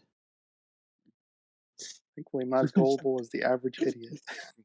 I'll say 1 out of 10. Really a bit harsh. Well, boy, when you call the audience that you're reading this to an idiot, that's well, those who care for it. But to explain my citation needed comment is like, you need to explain a little bit more as to why said references to the Odyssey are somehow dumb and invalid when the story is clearly trying to mimic that. You need a citation for that. Because I will say a lot of the film's strengths rely on that. I'll openly admit that as one of the viewers, but you desperately need a citation because that you're basing that concept being on inherently dumb, which it's not. So, if we really want it to be little shits, we should print these out and grade them. And no, that's too. Give me a red pen. Yeah, he will. Well, No. Writer will do it. You didn't put a comma there. Yeah. A period. Everyone's opinion's valid. It's fine. No, that's why I said if we really wanted to be little shits, we would grade these, but we're not. We're just being. And no one said they're invalidated, Sphinx. No, we can make fun of them though. I mean, like I said, I had more. I mean, the Yeah, point there's of this more, is We yeah. spent a lot of time on this, so yeah, we'll the leave point them out. yeah, the point of this is like it's critics on critics, so we can't critique their critique. So my saying citations needed is something they need to do when they do this. Yeah, I'm not ruling my thoughts on how I critique others is going to be for all of us. I mean, we all have our individual. I don't want to be an asshole to someone that I don't even know. So I just I don't think you want to be friends with that guy. That guy sounds like he's full of himself. yeah, well, I mean, what as I said, 1 out of 10's a bit harsh, but Yeah, he's not a George Clooney fan, so that's okay. I'd Alright. like to see his takes on Ocean's 11. Does he have one on That'd be Ocean's 11? Look it up. Look it up. no. What we really need his Maybe citation on is afterwards. We're Yeah, not maybe doing when it we okay. cover after Ocean's this. 11. okay, no. What we really need his take on is Batman and Robin. Ooh, there we go. He's more of a Bat Nipples Cinematic fan. masterpiece. Hey, by the Should way, have done Ocean's more. 11 and Batman and Robin and these other George Clooney movies, not set in stone. Don't see it as we're dropping hints. I know we drop hints sometimes about regarding next seasons. Oh, don't worry. We're less vague about that than we are if we were doing I mean, this way. yeah. But just for those people who will be like, oh, they said that. I love that movie. It's like, hang on. Hang on. Hang on now. On the bright side, we know of its existence. Before we dive We've heard of those into movies. before we dive into digging into each other as we normally do for specific topics, let's go to. Does anyone have any surprise ratings this season? Oh, surprised ratings. Well, mentioning and digging into people. I do. I do have one. I hinted towards this at the end of Halloween Town 2, and I did not forget about it. So, Sprinks, this one is pointed towards you. Yes, I've seen this coming. I've heard about this coming. Yes. So, you gave the first Halloween Town an objective 7.5, which originally was an 8.5, but you said through the podcast change it to a 7.5. And in Halloween Town 2, you gave it a 5. Yes. I would like to know before I get into the nitty gritty why there's a nearly 3 point, 2.5 point disparity between those two films. Okay. Let's see. Costume design in the first film was far better than the second one. Even though it looks like the budget was better because of the beginning, going over all the monsters, it's very minimal. And then even with the Halloween party, it's mostly just masks. There's the bald guy with the mask. I don't know, doctor-looking dude. The mom's makeup, we touched on that. That was great. The vampire girl, I forget her name, something, Veronica or something. I don't remember her name. All of that was just kind of in the head, like the Cyclops. A lot of the body stuff is gone that was missing from the first one, with like the werewolf and the ghosts and just like these large creatures. So I think the costume design is more elaborate and creative in the first one to actually get a feel of the town. But then again, the first one, One no, was actually no, costumes, and both one are, were monsters. yeah, but they change into monsters. So you think the monster versions were worse than the first movie's monsters? Yes, yes, I do, because I think the proportion of the body was just a costume and everything was just focused on a headpiece, except the mom turning into a witch. That seemed very whole thing because main character type. The whole convoluted time travel versus just being away from the mom, because it's like we're just gonna stay away from the mom because we want to learn about Halloween Town is the dilemma kind of thing, the situation versus both Calibars. Let's set those aside, but just staying away from the mom to learn about Halloween Town versus being stuck in Halloween Town and trying to get back, because both are trying to get back in some form. The first one is far more, I think, family whimsy that I personally enjoy, but the more whimsy in it, and then I think that plays more across Debbie Reynolds' grandma role of interacting with her grandkids. Also, she cares more about all the grandkids in the first movie than she does in the second one. Second one is just Marnie, even though they're stuck, but they're like Marnie's on the headphone talking to Dylan, and the sisters. I don't know. Does the grandma ever talk to the sister in the second movie? I think she says like, "Oh, my bag's out of candy." That's weird. So it feels like far more family is in the first film than the second one. Second one's kind of just split up into little pairs.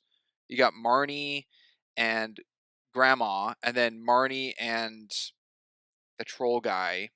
Can't remember his name. And then you have Dylan and the sister, and then the mom and the frog. But the first one's like working together, so I think those two dynamics are good. Calabar, I like the whole twist of like the two-faced villain in the first one, rather than some reincarnated son, younger version thing that's just like laughing in the back. It makes him. I don't know if we touched on. Is it actually a reincarnation of Calabar from the first film, or is it his son? Is it? It's his son. It's his They son. said son. Okay, so it's a Yeah. different character. They're not the same. Okay, so that helps. Yeah, they pointed out how egotistical it was for Calabar to name his son Cal. Yeah. So I think the villain of the first film is far better than the second one, especially with how the second one's take to control the mom, because he probably knows the mom had a crush, or his dad had a crush on her, is to make a boyfriend for her to distract her, for him to go after the Cromwell spell book for the Grey spell, versus being a mayor and just trying to convert all the Halloween monsters to take over the world. So I think that's more structured to a villain's plot than the second one. So I think that's enough evidence there for a 2.5 difference. I would agree with any of our scales, but I don't see that congruent with your scales, because that is why I bring it up particular, because we've established through podcast 0, a couple recaps when I've questioned you about ratings, is that you said you'd give writing up to a 2-point tick in your scale. Yeah. Or anything for that matter. But yeah. Yeah. So almost everything you just said was writing. You brought up costume was worse in the second one, and writing was worse in the second one. So what would you say is wrong with the first one to give it a 7.5 then? Are you saying there was no writing problems to lower it there? No, there's some writing issues in the first one. The whole reason of how the monsters are getting kidnapped to begin with is the course of one dude locking, like all of them being locked in the theater, even though the theater's been abandoned. It's still like, if monsters are disappearing and the mayor's like, oh, don't worry about it. I mean, still there's no other investigation. Everyone's kind of just gullible to believe the mayor. I think that's a little issue. It kind of demarks the intelligence of the community of Halloween Town, when only the kids from the real world are the people to question it. So I think that's an issue. Also, there are policemen walking around with like their batons in the central square, so there's an actual law enforcement around, and they're not questioning it. Then again, I guess they work for the mayor, so the mayor's like, don't worry about it. So it's their job not to, but we don't know a detective character, anyone going a little outlaw to do investigations on their own. So I went back and listened to both the podcasts. And I've I did seen the not. movies recently with my family. So I did write down the points from both that you said were negative or problematic or bad. For Halloween Town 2, which is the most recent, your points for it being bad was the only bad actor was Cal. Yeah, not The great. dialogue and character interactions were poorly written, which you pretty much kind of just talked about. And the time travel was a mess. Oh, yeah. Which would also fall under writing. So in my head, based off what I know of your scale, that's like at max a 3-point deduction. You got the 2 points for writing, and then possibly a point for acting, just through Cal. So going through my understanding of your scale, you would have given 2 a 7 out of 10, and then your points you made for the first one were the camera work was poor. There were some extreme close-ups that were unnecessary and were just not good. The time, how time works between both the realms was an issue in the first one that you brought up.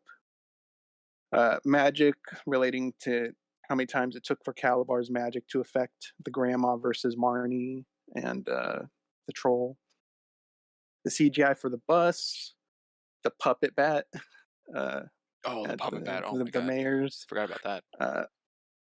Uh, why didn't Calabar steal the talisman while the kids were off getting the ingredients? Was kind of one of your big points you brought up at the end.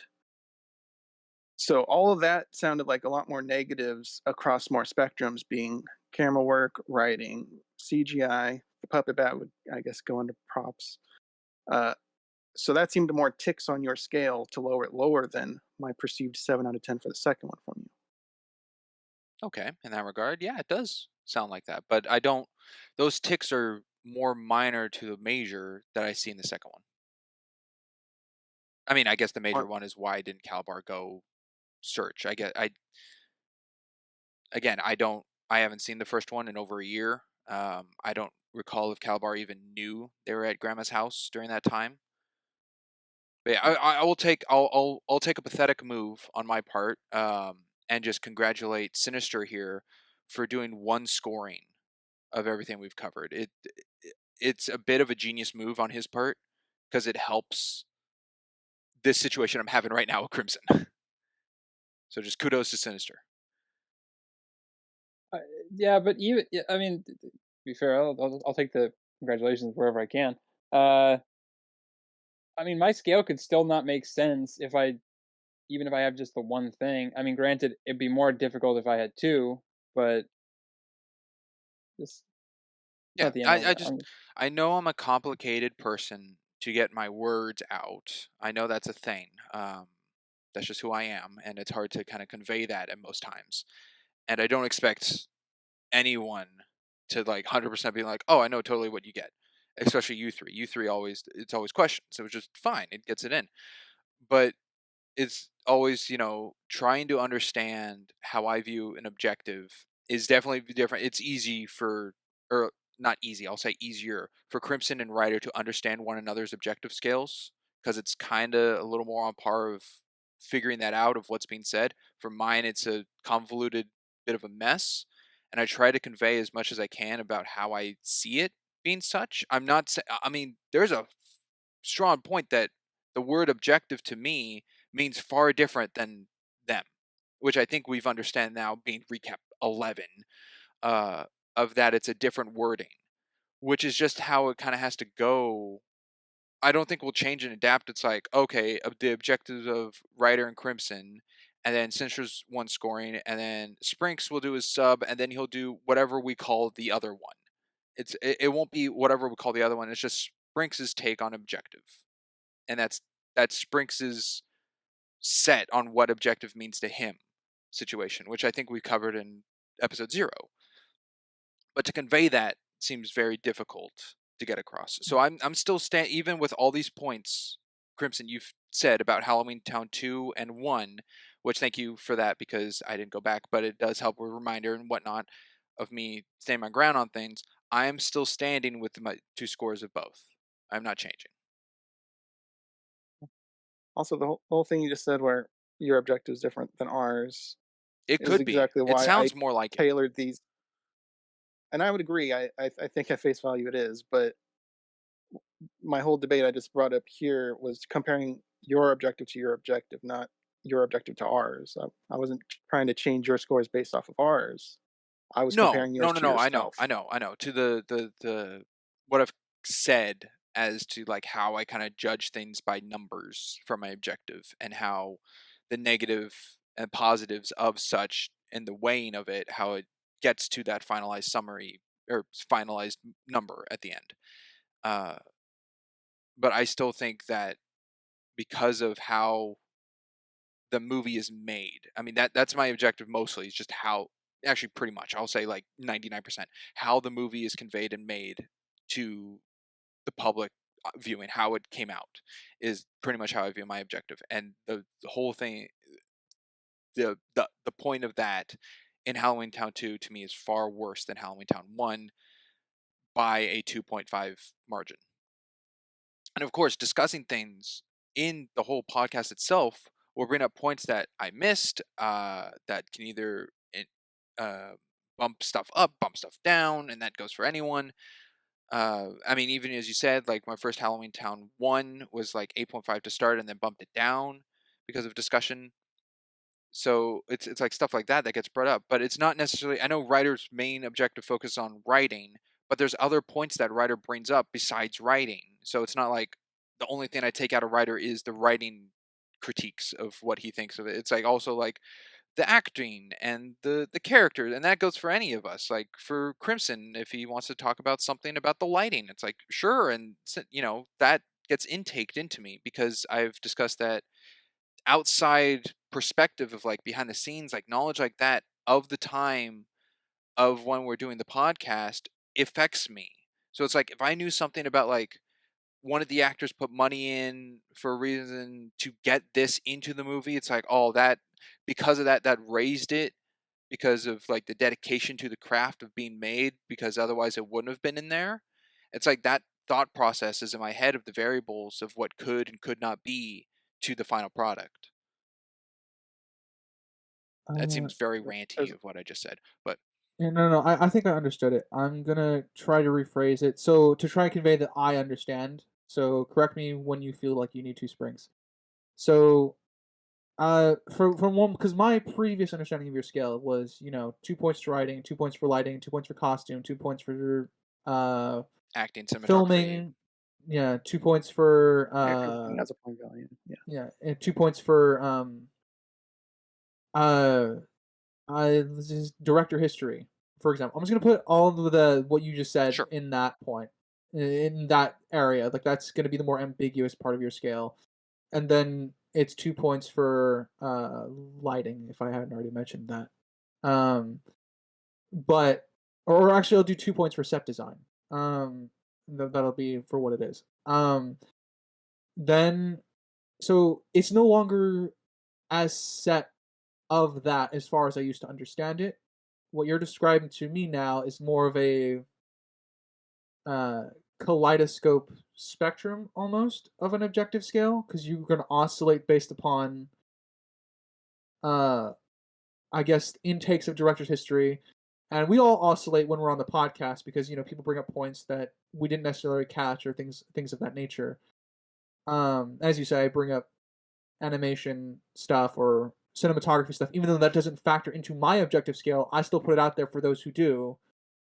Um, in that, so as far as I'm understanding, your objective scale now is less about like set scale and numbers, but more about, I guess, I guess it's a spectrum depending on a litany of things that you want to intake for the film. Yes. Again, I know Okay. it's convoluted. Yeah. There's probably an Uh, easier way of me to think about it, but I have not been doing that.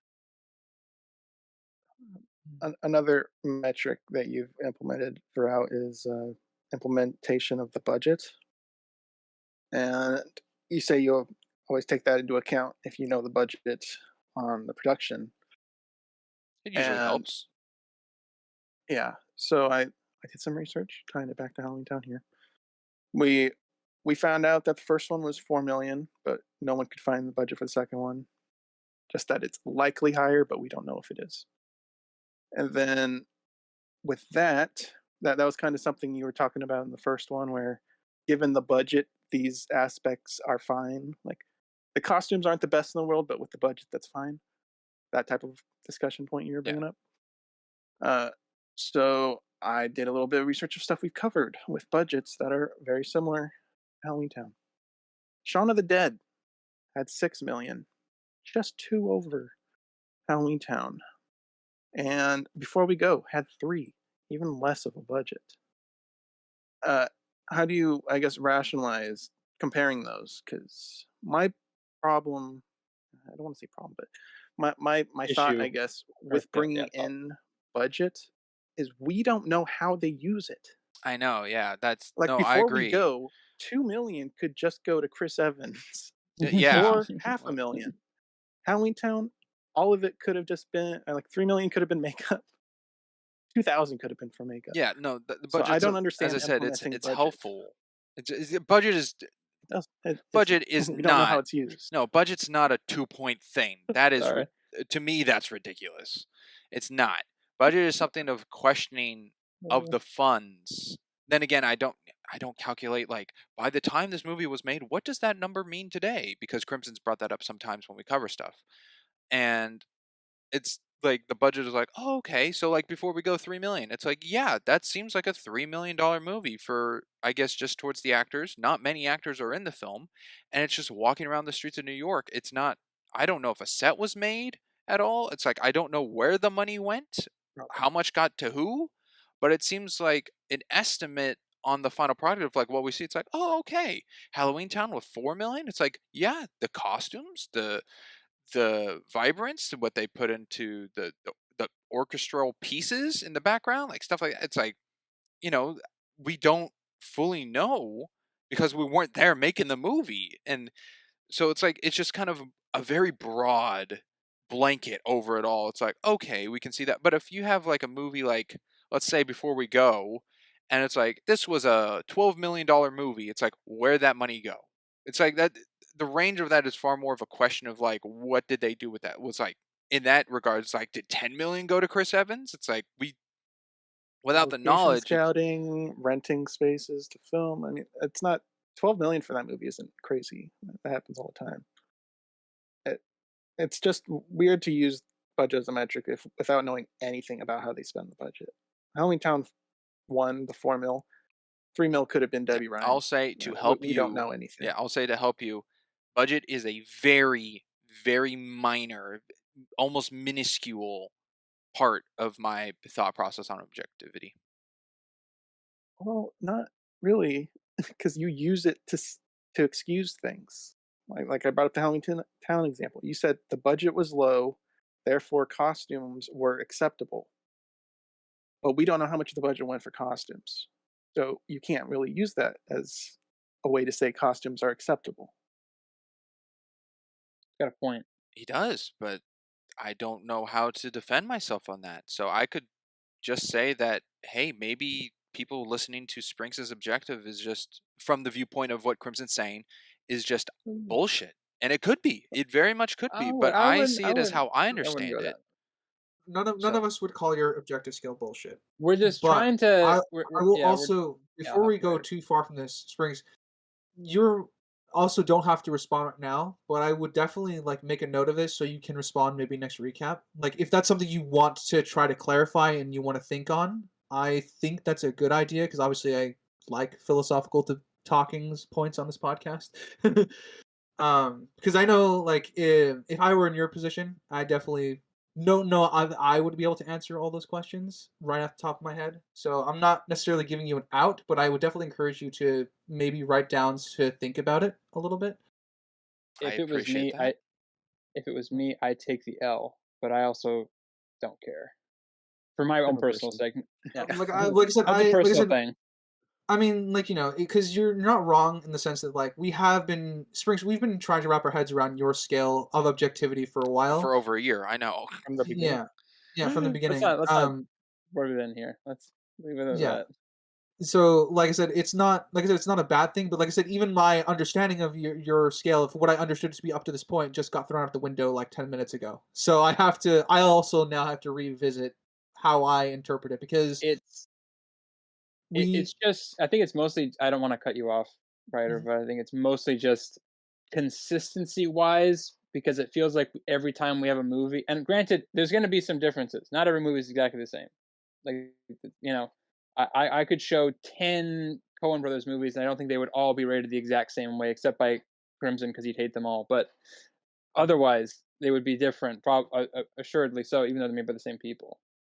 It's just trying to find a consistency where it makes sense, and it doesn't feel like each movie's kind of getting a completely different scaling just based entirely on a subjective mindset, which is kind of what it feels like with, I think, your ratings. Yeah, the most narrowest way I think I can convey it, hopefully, is subjectivity of me in a rating is how much I personally enjoyed the film.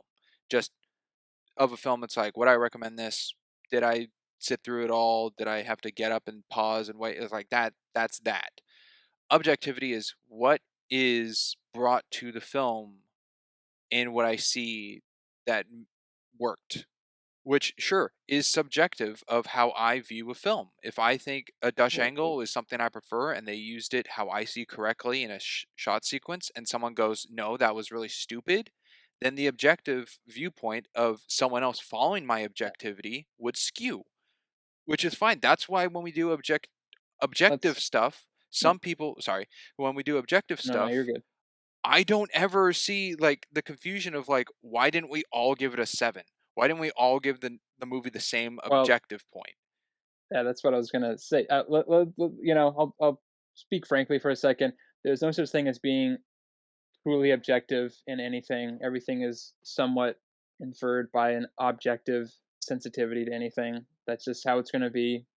And we've gotten some Yeah. flack for that in some previous statements we've made, from people, obviously. But, like I said earlier, we're trying to give every movie its best shake. And by having a subjective and an objective opinion, we can kind of give every movie a fair shot. Yeah, However, yeah. however,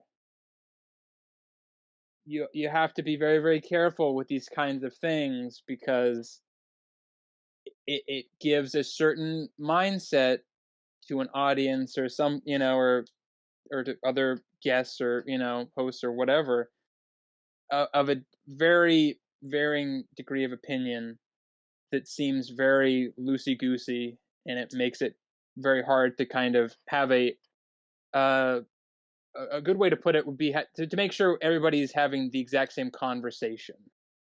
They can all have different points of view, but it's important that they all have the same conversation. And I think maybe sometimes with your rating scale, it almost feels like we're all watching three different movies or something. That's a very hard Well, I thing know, yeah, the to strongest point of ground. that is Yeah. Mr. and Mrs. Smith. That I know. But Um, everything else, I I think I will say from the beginning, I have not changed how I view objective. I've not like well, yeah, been like, oh, point you've different. said, yeah, you've said You said it your was a objective. point value system, and now you're saying it's not. So No, it's that it's both. It is a point. I'm never gonna be like that was a Okay, 10 out of no, 10 No, no, no, movie, no. Let me. except the l- lighting sucked, so it's a 5. It's like that's never gonna happen out of my mouth. yeah, I'll never say let that. me let me clarify. What Crimson meant was that like it was a predetermined set of points for particular things. As least as far as at least I understood it, and now it's not that because, like for example, the fluidity that I now understand your spectrum to be is this particular movie can have 3 points dedicated to writing rather than two, if that makes sense. I think that's where the source of the, I guess, the change of it's come from is for how we now understand it. Okay. because okay. um So like, if you have like 12 Angry Men, you would rate it not from an action point of view. It would be dialogue. So the dialogue would be worth 5 points out of the 10 points or something, right? Like that would be sort of similar because there's no really high intensity action going on, so you couldn't really rate the action. So you'd have to give Yeah, I something guess in more that points. example, it kind of goes into the thing that's brought up is like when Springsteen's something once in something, it's like, is that bad because it only occurred one time? If something never occurred, is it bad that it wasn't present? Like in that example, like it didn't have any action, would you Well, rate it bad because it didn't I have any? because I that was think brought up in yeah, the American movie, yes, the CGI example I provided. um, which I think that the main issue now that I think we've gotten a lot of stuff out. I think the main issue is that a lot of times when you're talking about the subjective end of your scale, it does tend to sound mostly subjective. Case in point with the usage of something once, or none of us have really had a much of an issue. I think, as far as I can tell, maybe I don't remember every single podcast we've done, but I don't. Well, maybe that's With just a good that, definition of it. no, I mean, my objective to be conveyed could just be the subjective of how I see the film being made. Is that how everyone sees it more as? I don't want to see it that way personally, but if you want, yeah, I feel that's like that's degrading you, and I yeah. I don't don't. want to go that way. Yeah. something I was going to bring up earlier. I don't want to get too far from where it was when Sinister was talking about objective points and objective. Even mine, I mean, my objective scale is somewhat affected by subjective. And recently, Castlevania, I brought up the point that I believed the bishop would just kill Trevor, and I thought that was objectively an issue. Everyone disagreed with that point, but I still factored that into my objective because I felt it was. So nothing's completely objective, as Sinister pointed out. I think we all said that in podcast 0. Yeah, the individual's opinionated so- experience. The goal, I guess, is still like from us to the audience to, like I said, I think Sinister put it best when he said the idea behind it is we're trying to give everything that we cover a fair shake, but that doesn't necessarily mean we walk away with a unilaterally agreed upon opinion, because we, even though Crimson and I have very similar objective scales, there's a reason why I think we probably have the most ties, Crimson, on the objective scale out of everybody here. But there's a reason for that. Is because our objective scales are close, but they still are minutely different. In the Bishop example is a very good idea. It's a very good, I guess, example at the core of that concept. Because while we ultimately walked away with different objective points on that particular facet, it's still, he factors it into his objective scale as a problem. I didn't, because I don't have a problem with it. Yeah. And to me, I would see that into the writing of the two characters. Yes. I'm just trying to line up a comparison and objective viewing. So. All right. Well, I don't Anyway, know if we've what I've come out of have all we gotten this. anywhere with out of all this, we need to come up with like a segment title for like the YouTube and Rumble for this, because it happens a lot. So this needs its own segment now, probably. Because I'm sure this is Part never of our standardized questions. no. I mean, well, it does fall into our standardized questions. It does, but it's always the Sprinks. Your objective of this. That's usually how it leads. It can go into like the surprised rating of anyone, but it seems to always be something out of me. Yeah, I mean, like I said, that's born out of like what you said. If your objective scale is a spectrum, I think you should expect more of that in the future, because a lot of it, like I said, is trying to get the understanding of our scale to convey the understanding of our scale to our audience, and that's kind of where I think, as you said, you've had trouble trying to communicate what you're getting across in your objective scale, which is probably one of the leading reasons as to why we end up always questioning you, because your scale is so functionally different from everybody else's. Yeah, no, I know that, and I expect to be questioned again. It's fine. Yeah. I don't want to get all like hot and bothered and just be like, drop it, I'm done. It's like, that's not gonna. I'll convey what I can try to communicate to you guys. And like I said, you don't have to have a rebuttal to Crimson's points immediately. You can feel free to sit on it and come back to it when you're ready. Yeah. I've also said convey a lot this episode. Yeah. Hey, communication's important. I know, but I need a thesaurus. I need a different word. I did point out Ryder's love spectrum and how that related to his objective scale, and before we go, so it's. I try not to just focus on you. I try to focus on whatever happens in the season that stands out to me as but I'm the easiest target. Consistent. That has been the pattern thus far, but that's not the goal. That's not what I'm trying to do. Yeah. The goal is not let's all jump on Springs. No, I'll tell you, I'm fine with it. It's okay. So on my surprise rating for this, so Sinister, an 8 out of 10 on Evil Dead. Yeah. I think I need you to explain that. Okay. Interesting. So I think I understand the nostalgia for you here. So that's why I'm like, again, this is for me because you blend both your scales together. So I think from me, for me, I need to understand. I guess what factors into the 2 points that are lost, and also why it's not lower. Like I said, I factor in the nostalgia very quickly, and that for me, I imagine that takes up half your scale. That's 5 points for you. Yeah. That would be my hedging guess based upon the view of the rating being an 8 out of 10. Without thinking If too I hard on it, could, that's probably accurate. yeah, if I could tack on just a quick yes or no question. Sinister, is The Evil Dead that we've covered a 10 out of 10 subjective for you? No. Okay. Oh, so interesting. It would be less than 5 points if I were breaking it in half. And just again, that's me doing maths, so you can ignore that. But I guess I'm because from my understanding, I guess on your scale, it seemed high. So and you don't do half points either, do you? You don't do No. 7.5 or anything. You No. stick to just a singular whole number. Yeah, because Um, for me, what a half means is that I wanna give it higher, but I also don't want to get fined for it, so I'm just gonna give it, Or which vice that's versa. my interpretation. Yeah, that's my yeah, interpretation of it. That's not universal. yeah. So I guess what what elevates the film enough for you to want to give it an 8 out of 10?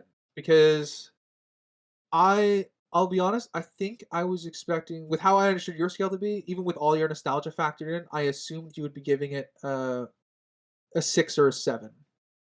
So, I guess I need an explanation. So feel Mm. free to take it away.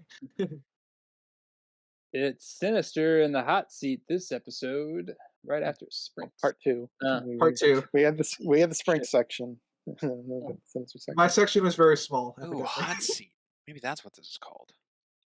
Hot seat. Yeah. So yeah, I'm pretty sure I said it a couple times in the video itself.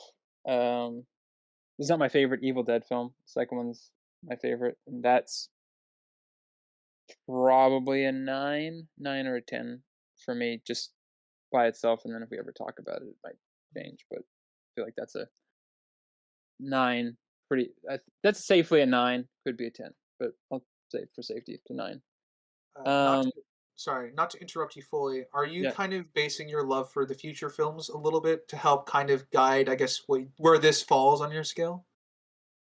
Uh, I mean, this is kind of in a weird place because it's both it both carries over, but it also doesn't. So it's at a weird. I think we've also mentioned that it doesn't really have much of a crossover for itself. But uh, so I'm not really connecting it to the second one so much. I feel like they're kind of, even though they're connected, they're separate in my mind. For me, they're not really like continuations of the either. Like I said, like they pretty much do the first film in like 15 minutes in the second one, so it's very hard, difficult to feel like it's that groundbreaking. But Well, I think yeah. it was more nuanced. Like your feelings for Sam Raimi or Bruce Campbell as Yeah. Ash, does that affect the first one Oh, because that's of a what. lot of Okay. the other I thought you were things? talking. Yeah. Yeah, because I love Sam Raimi. I did. This wasn't the first Sam Raimi film I saw. The first one was Spider Man, obviously, and then I, found everything else much later. In film school, we had like a whole pamphlet that talked about Evil Dead, and it had like a thing on Sam Raimi. So got a love for the guy. Um, but I a lot of, like I said, this is a high subjective film for me. I fully admitted in the podcast, it's not the greatest film ever made. There's problems. I agreed with everybody that there were problems, but and I fully given that in. But I have a lot of love for the franchise. Had a lot of love for Sam Raimi. Got a lot of love for Bruce Campbell and Ted Raimi, who is mostly in the second and third ones, but only fake shimping in this one. Uh, and again, it's got a lot of nostalgia. Like this is a high subjective film for me. If I had to say it, it'd probably be like at least a 5, maybe a 4. It's not like I said, it's not my favorite Evil Dead, but it's still I gotta give it some credit. And it's kind of because I know the story of the making of it. It's very kind of ingrained in me, and I know kind of it's and having worked on films, that's another thing. it's hard to make a movie. It's very, very hard to make a movie. It's very, very hard to make a movie, especially if you have no money and your film crew leaves you after like 6 weeks, and It's and you true. still make the movie, and it becomes the rags to riches story. That's what I like about it mostly. A lot of my love for it stems from the exterior behind the scenes stuff going into it. And Okay, so like most you know how I guess Springsteen and I really love the appendices for Lord of the Rings kind of thing. yeah, like the story of the making of it, I feel like, is more interesting than the story in the movie itself. So I'm kind of, that's and I and I'm pretty sure I also said in there that this is probably my most biased rating I'll probably ever give, because I you are correct. I would, if I wasn't being biased and I was being honest with myself, this would probably be a 6, maybe a 7. All A right, strong 6 and a weak 7, maybe. all right. But I just can't. I like, if I was honest with myself, that's what it would be. But I'm like, I gotta give it an 8 because I have just so much nostalgia for it. Yeah. I guess my follow-up question then is because your before we go rating is very seemingly low. Hmm. Uh, would knowing I guess the story behind that film have elevated your score for that? No, no. I just kind of thought of another thing to kind of go off that of and I kind of mentioned earlier in this recap about intent and things. And also, having watched the remake of Evil Dead in the last couple weeks, that was done in 2013, Oh, was it which any is good? Just don't answer. Don't answer that I'm not question. I'm not gonna I won't give a rating. Not gonna give a rating, but I'll safely say did not enjoy it. Wasn't But I already knew I wasn't gonna enjoy it from the beginning, so that wasn't really a huge surprise. But I'm using it to kind of quantify, because it's ostensibly almost the exact same story, just with more of a budget and better effects and all that stuff. But it just didn't have the heart.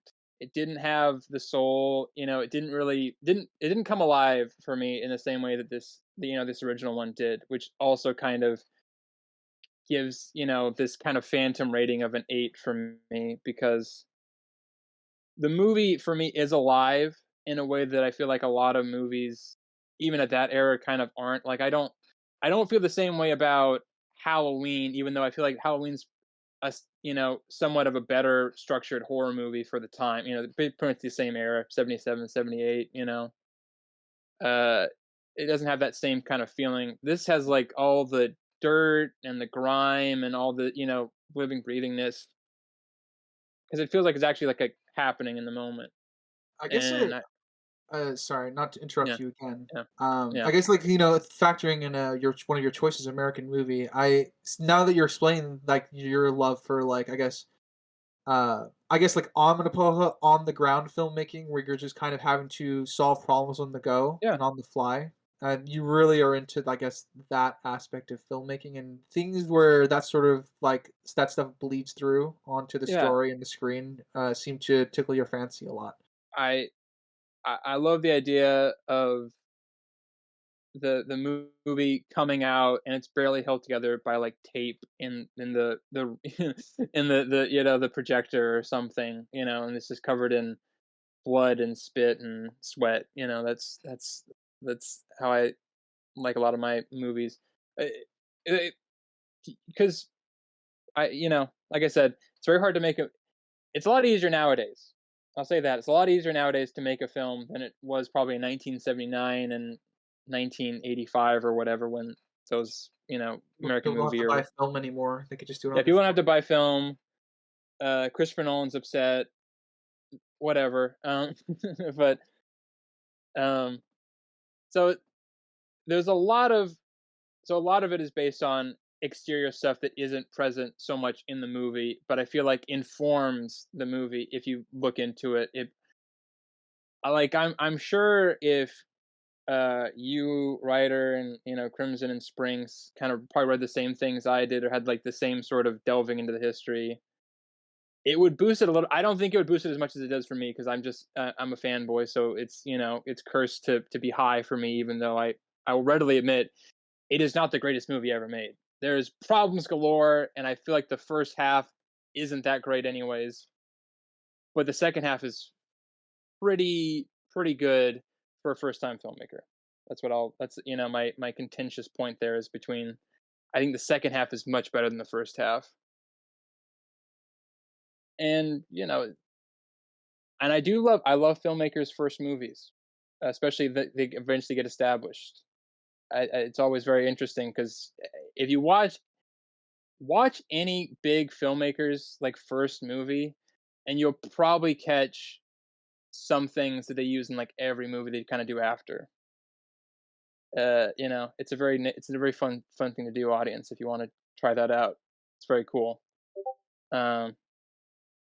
So yeah, I don't know if that kind of fixed anything. Oh, and Springs tried to psychoanalyze me and tell me that I generally enjoy films that don't take themselves very seriously, and I half agree with that. I don't think I fully. I do sometimes like a movie that takes itself seriously, but because I feel like Before We Go takes itself very, very seriously, and I despise it for it. But that's just me.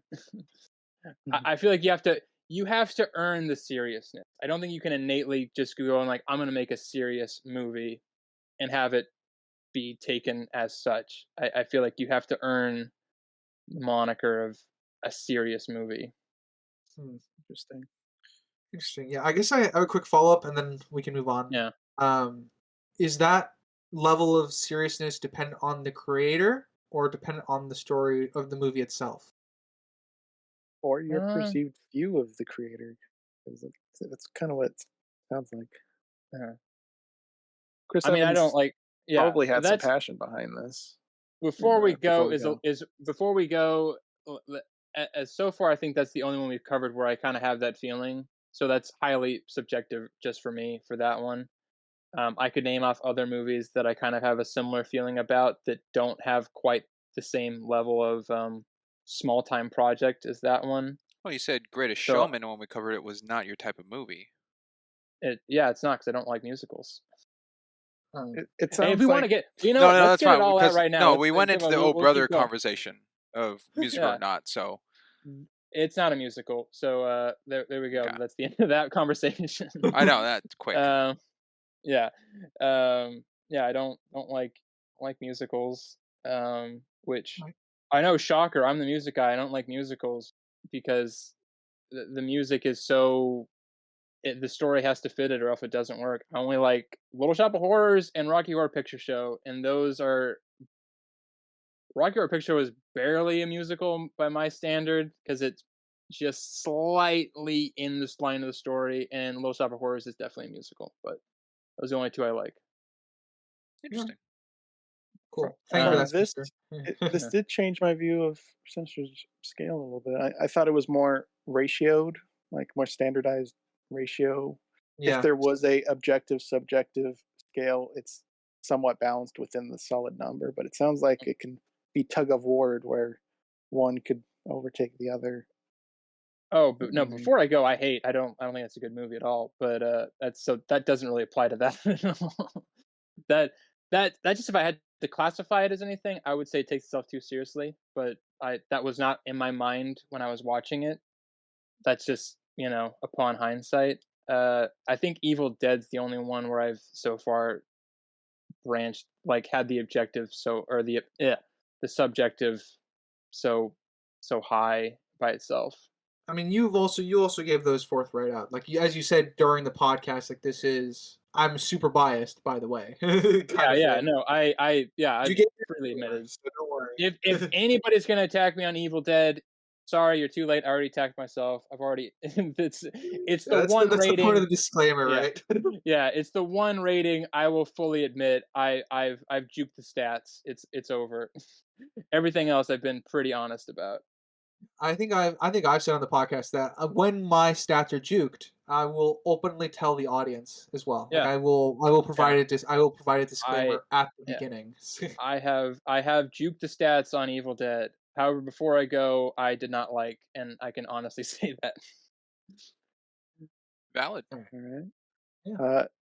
Sprinks, did you have any surprise ratings Good or question. thoughts of the season Well, just a quick that question surprised for you? Sinister. When you said psychoanalyzation I gave you, was that during an episode of the pod, or are you talking about a more recent time that occurred? I think you know. If you're talking about the more recent time, I was regarding Yeah. something else than what you discussed. Okay, I'm excited to hear this. What were we talking about? I don't think. Okay, I'll say it. It could get cut. Okay. I was talking about Sinister having the possibility of echolalia, which is a branch off of ADHD. That's what I was talking about. No, it wasn't. But that was also part of the thing. I didn't say that to psychoanalyze me. I said that to the movie thing because you were trying to pinpoint my scaling. Okay. You did do both things though. Yeah, okay. So surprised rating us. I don't know. I guess it is a little surprising that Sinister gave Evil Dead and Shaun of the Dead the same scoring, because I feel like Evil Dead, the knowledge I know out of Sinister, is something he prefers more of. But it's not Yeah, like but it doesn't floor me. doesn't upset me. I mean, No, I it wasn't gonna doesn't burn him in his bed or knock me anything, over. but Well, that was an observation I Um, also had looking at the chart we have. it's surprising to see that we all kind of lined up objectively with Castlevania, even coming out of this conversation of like how vast and different some of these are now. Just seeing how close sometimes we can be. Yeah, I think Castlevania is up there for being most you think tied together. But I think a lot of that boils down to like, when this first came out, there was just we could all see the potential there, even though it hadn't quite reached its full potential yet. I mean, looking over the I don't know if season, we kind of did it with everything though. Like Where Our Brother, all the three of us gave it 7.5, and then Sinister with an 8. all eights. Had 3/8 this year. Well, this season. It's a This year. year, I think May as you've well had be. more. Feels like a year. Yeah, lots of similar scores this season for sure. All right. Next question. Favorite character this season? Springs, I'm starting with you. Let's see. We got Spirit. We got Before We Go, Shaun of the Dead, Oh Brother, Evil Dead, Halloween Town, Think this would be Castlevania. easy one for him. Nick Easy Vaughn. one for me too. Nick Vaughn, Before We Go. Oh my gosh! What? No. Oh, Wow. Captain No. America, America's Chris ass. No Evans. way. All right, Crimson. It wasn't Eddie from Shaun of the Dead. You loved him. The question isn't who's my least character. Crimson. That's kind of a tough question. Got a lot of good characters this year. It's not a year. It may as well be. Who cares? They know what I'm talking about. This could in Ant. Well, actually, no. Even in Ant time, they'd be dead by the end of the season. They only live like 3 weeks. Anyways, that's tough. This is biased. I will say Ash from Evil Dead because of other knowledge of Ash, but not because of him in that movie. Because of Burn Notice, yeah. Yeah, coming out for the first one. Okay, not necessarily the strongest, but okay. No. I'll give mine because mine's also extremely biased. Trevor Belmont. Yeah, Castlevania. I saw that That's a mile away. Yeah, a shocker. Everybody. Me quoting Belmont and sending Belmont gifts regularly to friends. Who would have thought? All right, Sinister.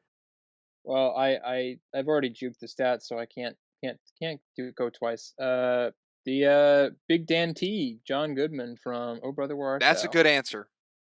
I like that answer. Big Dan creative. T.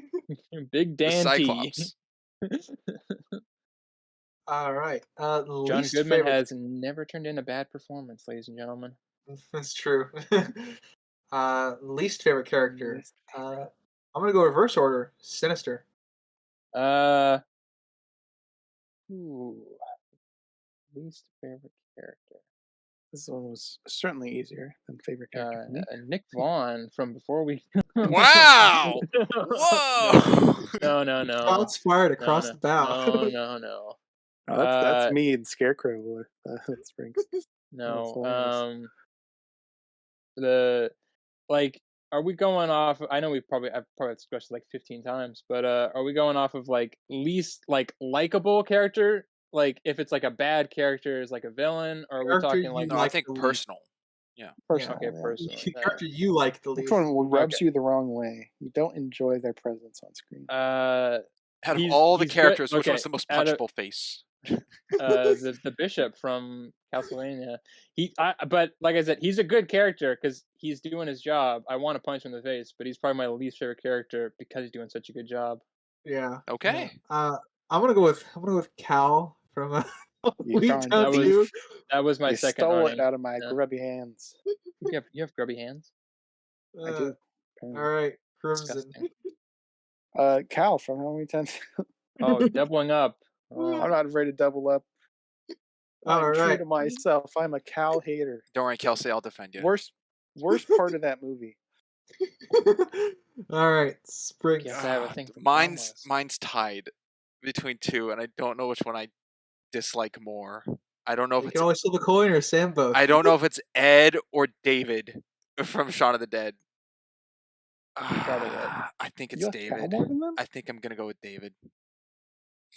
David, yeah, I like Cal more than David. David was the most annoying prick to me. No, he's not. Pete is the prick. It was awesome. He deserved more screen time.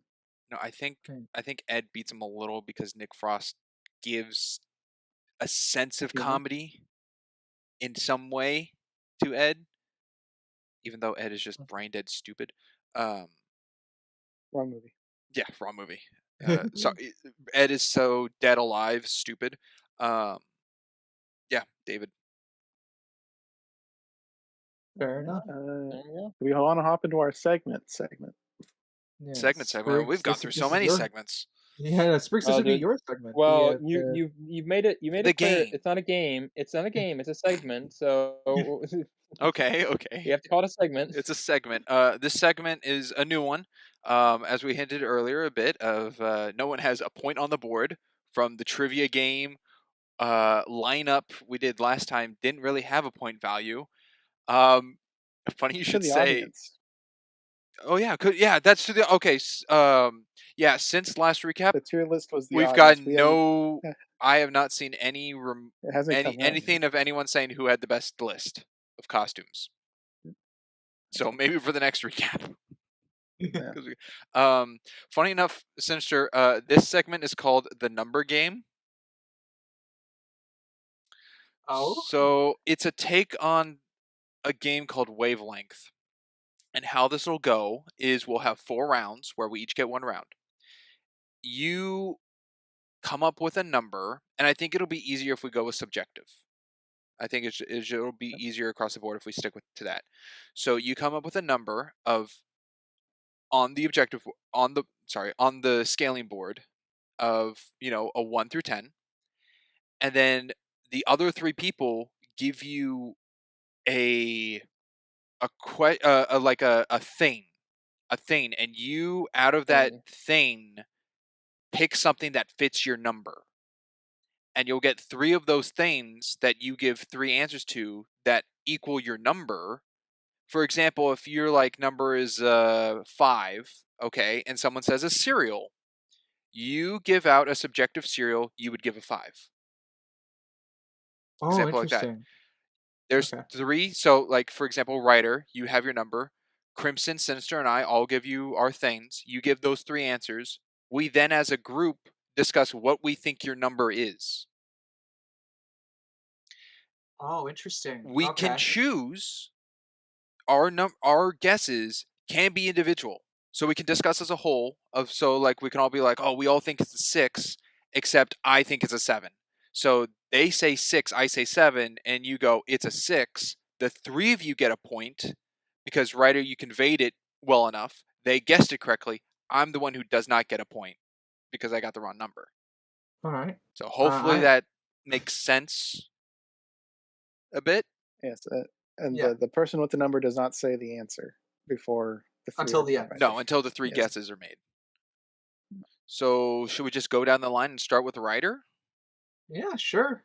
Yeah, since he seems to be the most understanding of the. Yeah, the I things think I might have grasped this. All right. All right, Ryder, have yourself a number. I got my number. Okay, Crimson, you start. All right, this will not help Sprinks or Sinister, which might be beneficial for my points. Buffy character. Giles. Okay. Sweet, Sinister. Yeah, that did not help me because I don't know who Giles is. country music. Oh, like a song or an artist? Oh, that's good point. Yeah, you're gonna have to clarify. Yeah, sorry. Travis Tritt. No, sorry. Someone. Who's that fucking country guy? What's his name? Fuck it. Whatever. Dwight Yoakam. There we go. Actually, I should probably specify. I don't think I know enough country to give an answer on this. Okay. Sorry. Johnny Cash. Hurt. Johnny Cash. Okay, Okay. that helps. That does help. Mhm. Okay. It does. Shoot, I need a good one because right now all I got is hurt. But we'll convey with Crimson what Giles means. Shoot. Okay. Okay. Excellent strategy, by the way, Yep. Crimson. I applaud you. An episode of Star Wars 1 through 9. Ooh, good one. Empire. Okay. Okay, let's discuss. I think it's a pretty high number. Half points are involved in this, right? I have excluded half points. From Okay. Yeah, let's say that now. No half points. That makes it way Okay. trickier. And a little Yeah, harder so on it's Sinister's 1 through 10. situation, Right. too, for how his number goes. Okay, so, I well, I'd say a little harder, so it's a little helpful. So, can I can guess half numbers. I don't have to just guess whole Yeah. numbers. No, no, you but have for yourself. let's Because we limit don't the have the guess range. range, Oh, though. yeah. You know. So Let's for limit the yourself, guess if you range. gave yourself a half number. So, I think it's a 7 or higher. Is that where you're settling on as a 7? No, I'm discussing. Oh, he's doing We're- discussion. We're just I'm not discussion. tipping I'm my thinking hand out with loud. my Giles. Oh, So, you're. I'm not keep it going to throw yourself. anything in the ring. The I real love your question. strategy, Crimson. I applaud. The real question is, I don't know if Ryder knows more than one Johnny Cash song. That is. I know 4. Oh, that's Off the helpful. top of my head. Okay. Got a bit of a shotgun. Is that illegal? Could Ryder No. have actually said that? He didn't need to, Okay. but he did. It's. Shoot. What is... I'm. Everybody between two knows. numbers. Everybody knows 4 definitely Johnny being Cash one. songs. Okay, that's just how it goes. God, Fair enough. I know the other 2 answers, but I don't know about. I think I know my answer. I think I'm gonna settle with a 9. I am gonna say 8. Well, mine is one of those two. Well, we can both be right. That means Giles is pretty high character. It is. But It's a does it 9 rate now. high for Ryder? I don't know hurt level. Okay. All I'm really I don't know, it's taking is gonna the be the other Logan one. movie has heard in it, and I think Ryder liked that trailer. And that's what you're going off of. With my knowledge of what I remember about Ryder talking about the Johnny Cash song "Hurt," all I could think of was the Logan trailer. So I'll say 8. It's going to be 9. All right, 2 8s and a 9. Ding ding! It was an 8. Oh, damn it! yes. Oof. Thank you, Giles. Damn it! Look, I love Really? Giles a lot, but doesn't quite reach a 9. Is Empire your second favorite? No, Empire is probably my favorite. I think. It is your favorite? Well, it's not a 10 out He of just 10. valued his love for it higher than you did. To be fair, it's pretty equivalent to The Last Jedi. Obviously, my objective skills differ to both, but they both have an equivalent love for I have an equivalent love for both, pretty much. So the reason I chose Empire is because it'd be less obvious. And are we doing that just for one of us, or are each of us going in No, 4 a rounds. turn? Okay. Oh, fuck. Who's next? So like, Crimson, your jobs, like We're your going down Crimson, the you're line. gonna, Oh, we're going Yeah. down the line. Yeah. Crimson, you're thinking a number now, and pretty much, and we're gonna go down. All right, got one. Sinister, your Oh, start. Ruby okay. character. Okay. Oh, okay. Well, Ryder starts. All right, Ryder starts. Yeah, sorry. Shoot. Character from Ruby. There's so many characters in that. But which one lines up with the number? And don't count the spin-offs. Yeah, you sicko. All right, fine. All right, fine. Fennec. Well, that did all shit all for me. Interesting. Thank you, Ryder. I'm taking a page out of his strategy book. All right. Okay. Seemed to work pretty well for him last time. Oh. Wait, no, you wouldn't know the names of the episodes.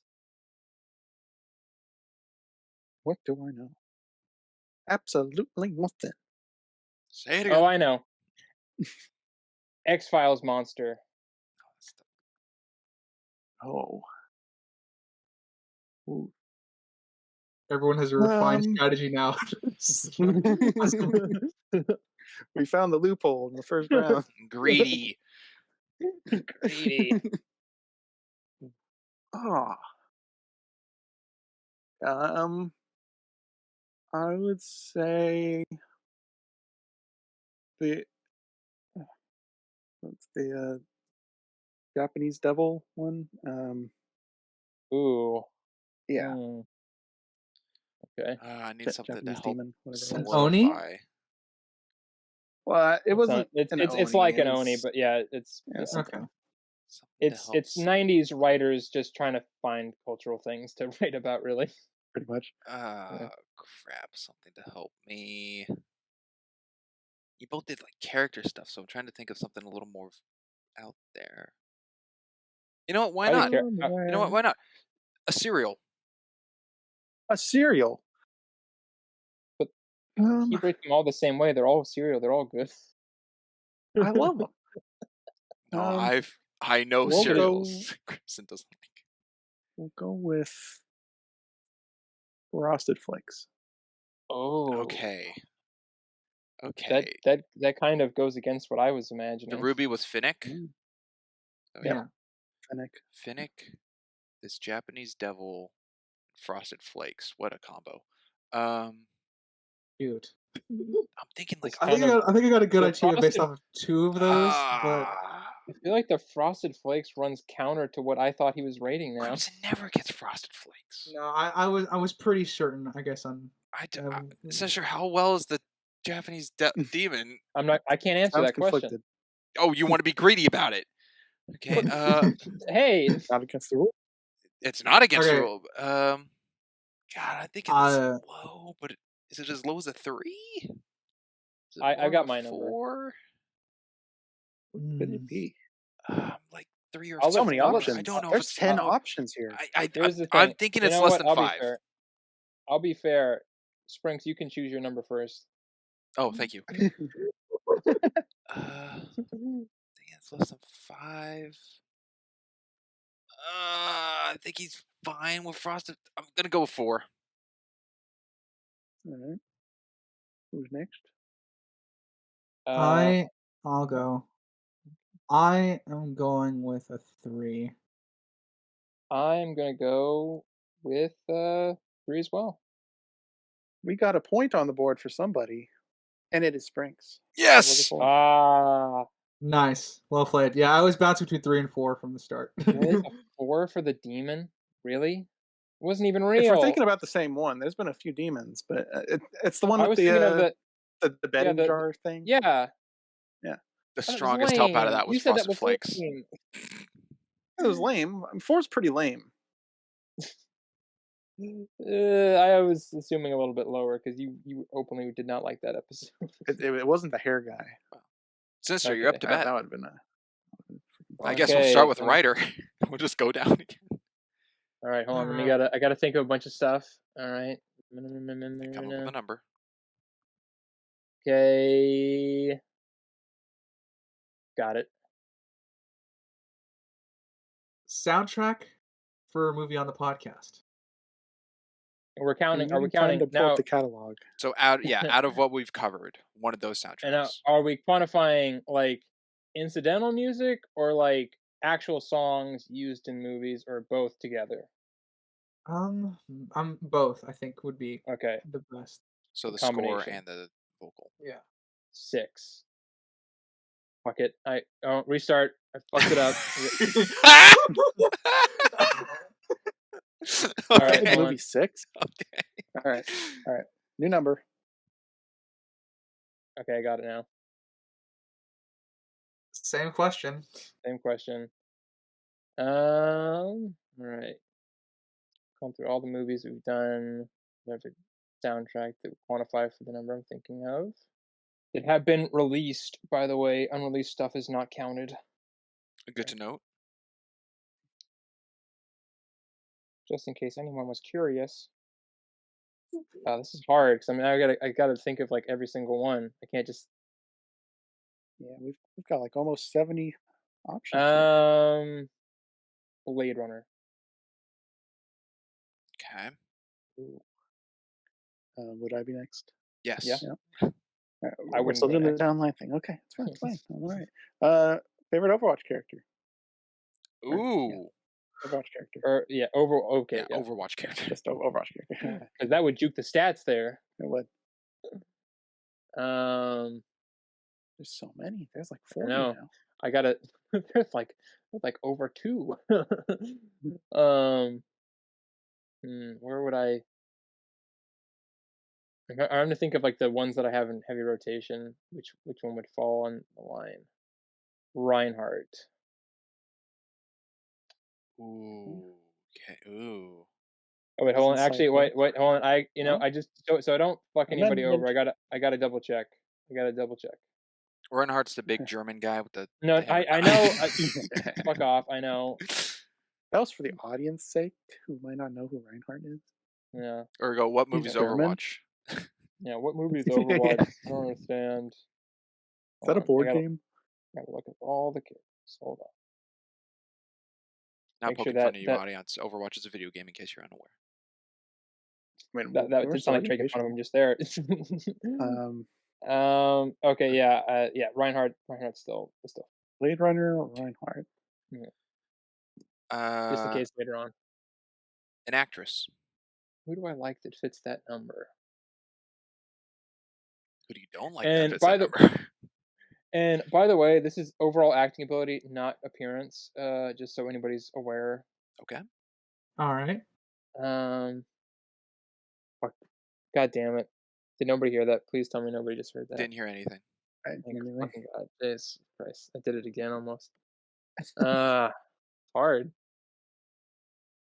Oh, I'm trying to think of an actress. You know, there's dozens of them out there. I know. I I- thought this I was know, well- I think this is a bigger scale than Overwatch. Well, that's what makes it difficult. Yeah. And it's not just from stuff that we have watched. It's No, from anything. Any actress. Yeah. No, I'm just I'm clarifying for the audience so they don't just be like, they didn't cover that. Who do I like? Who do I dislike or like that fits the number? Based off their acting. I didn't realize I had to give the tough one. Well, these have all been really because I have to remind myself all the stuff. Okay. I think this is right. Yeah. All right. Nicole Kidman. Okay. Okay. Okay. I feel like I have a pretty good number. Blade Runner soundtrack, Reinhardt, Nicole Kidman. Oh man. He was Yeah, honestly I'm- thinking of Practical I'm Magic. thinking- Nudge, nudge. Watch that. I'm audience. thinking. He chose Blade Runner as his pick. I'm feeling high Nice. vibes. Yeah, Yeah, and I'm so am I. It's above I'm 5. getting high vibes. Yeah. I'm trying to think when Sinister chooses a tank, he doesn't. I don't think he necessarily has a set tank. What he does play Reinhardt from time Reinhardt's to time. his kind of go-to tank, I think. Okay. Nicole Kidman. That's a fine answer. Or a 1, maybe. Dun, dun, Yeah, dun, dun. maybe this is where you I find out that I have a think- very low standard. I think I'm gonna go with a 7. Is my answer? Yeah, I'm Alright. going with 7. All right, Sprinks is locked in at 7. Ryder would be next, right? I guess, yeah. You can spell them all Um, out. It's not a turn order. yeah. It's a group Trying to- discussion, but if you want to be all Yeah. greedy in the corner, I'm losing everything. you Yeah, have the so- most points Are we in above order all or of are we us. not in order here? Okay. Fine. I'm giving it an 8. Yeah, I'm on an 8 as well. All right. Points for Crimson and Ryder. And yourself. Yeah. Well, I just can't. Is someone keeping track of these? Yes, I am. Okay. Yeah, you have 2 points. Ryder's at 2, Crimson with 3, Sinister with 2. I have 1. All right. Me This next. could be the tiebreaker. Now Got your probably the number. most difficult one to figure out. I Oh, think. probably. Oh yeah. All right, Ryder, go. Yeah, I'm Oh, thinking of a is it number. I got the Thinking of a number. number. Sure, I got Yeah. a number. And don't Okay. say it out loud like I did last Yeah. time. I got my number. All right. Movie screen Batman. Mm, Movie screen specific. And made for TV movie does not count. no. Yeah. No. It's just Theatrically released Batman. Batfleck. Ooh, okay. Some vibe here. Yeah, after one Uh, answer.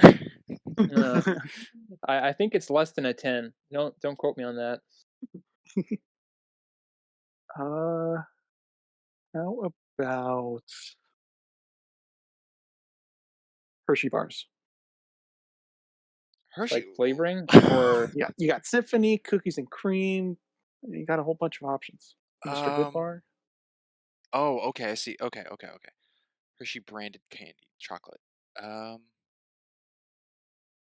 Hershey bar specifically. Not Special Hershey dark Kisses don't chocolate count. Special dark. that has that red labeling on it. ooh, the Symphony Dark, the Special Dark. Not Symphony. The Yeah, special the dark. special dark. Yeah. Okay. What was the first question? Favorite Batman. Batman on Batman, screen. that's right. Batfleck. Batfleck. Batfleck. Ben Batfleck. Affleck. Well, I was certainly right about it being more difficult. yeah. I'm trying to think of how I can juke this into my favor somehow, but I'm drawing blanks here. Rather than trying to pinpoint a more direct answer. Yeah. Also, you can reuse questions if you want. What does that mean? I mean, if you want to do like the Overwatch again or What's your Serial or favorite? something. Oh, I thought you were gonna say like, what's your favorite Batman again? Well, No. I'm just gonna do twice. Number 1 through 10. Yeah, I was gonna ask that question. I uh, was gonna ask that question. that question's number- invalid. What's the rating? Invalid. Of this? If this was a number on your rating scale, what would it be? It would fall under a 5. Okay, so it's a 3 then.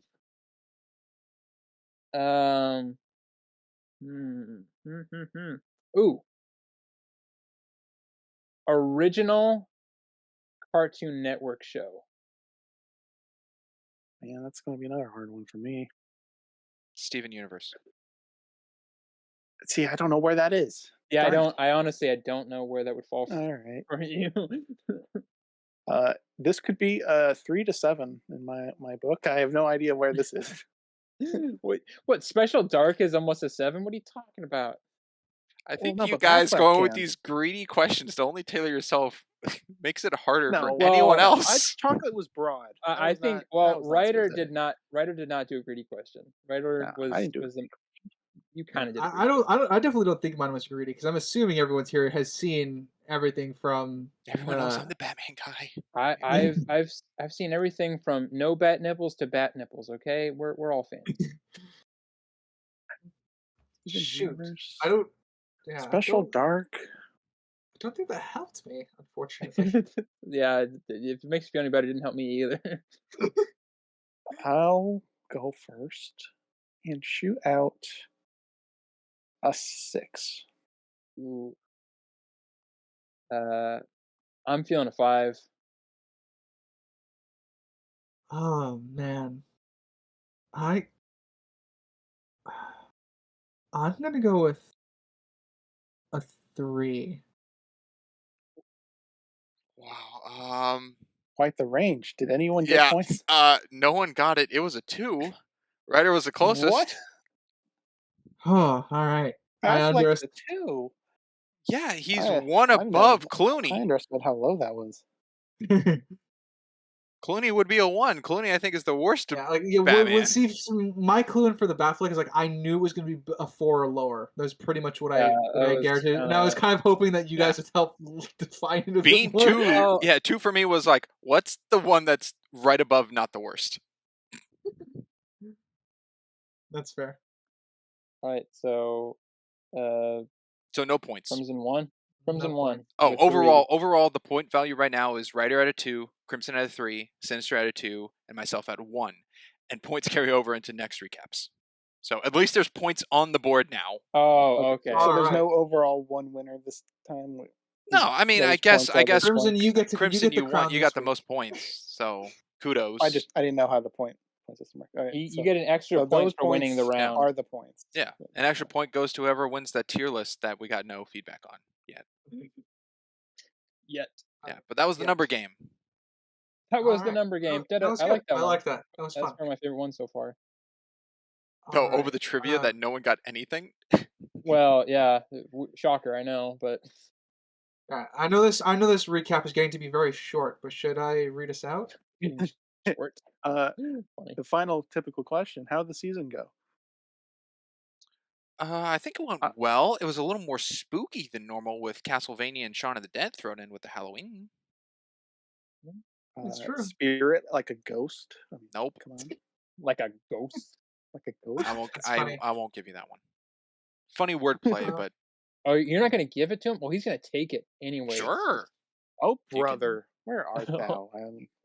Yeah, I quite enjoyed this season. I think it was a little on the spookier side because of Halloween, and I think we unintentionally kept with that going with Shaun of the Dead and Castlevania as part of the season. Frank, sorry, I And- was a little short with you on that Spirit. Nah, you're comment. fine. You're fine, Yeah, buddy. yeah. You're good. Maybe next time we'll pick a Martin Short movie. Yeah, maybe. Oh yeah. All right. But yeah. Only other thing I have left of my things to go over really is how do you guys think we did with the guests? We had the Fig on last Yeah, recap, and then we had last Broadway question. for Spirit. I was a big fan of Broadway. It felt I- very natural. I think both of them. I thought there'd be like this awkward barrier at start, but it Yeah. felt very No, comfortable.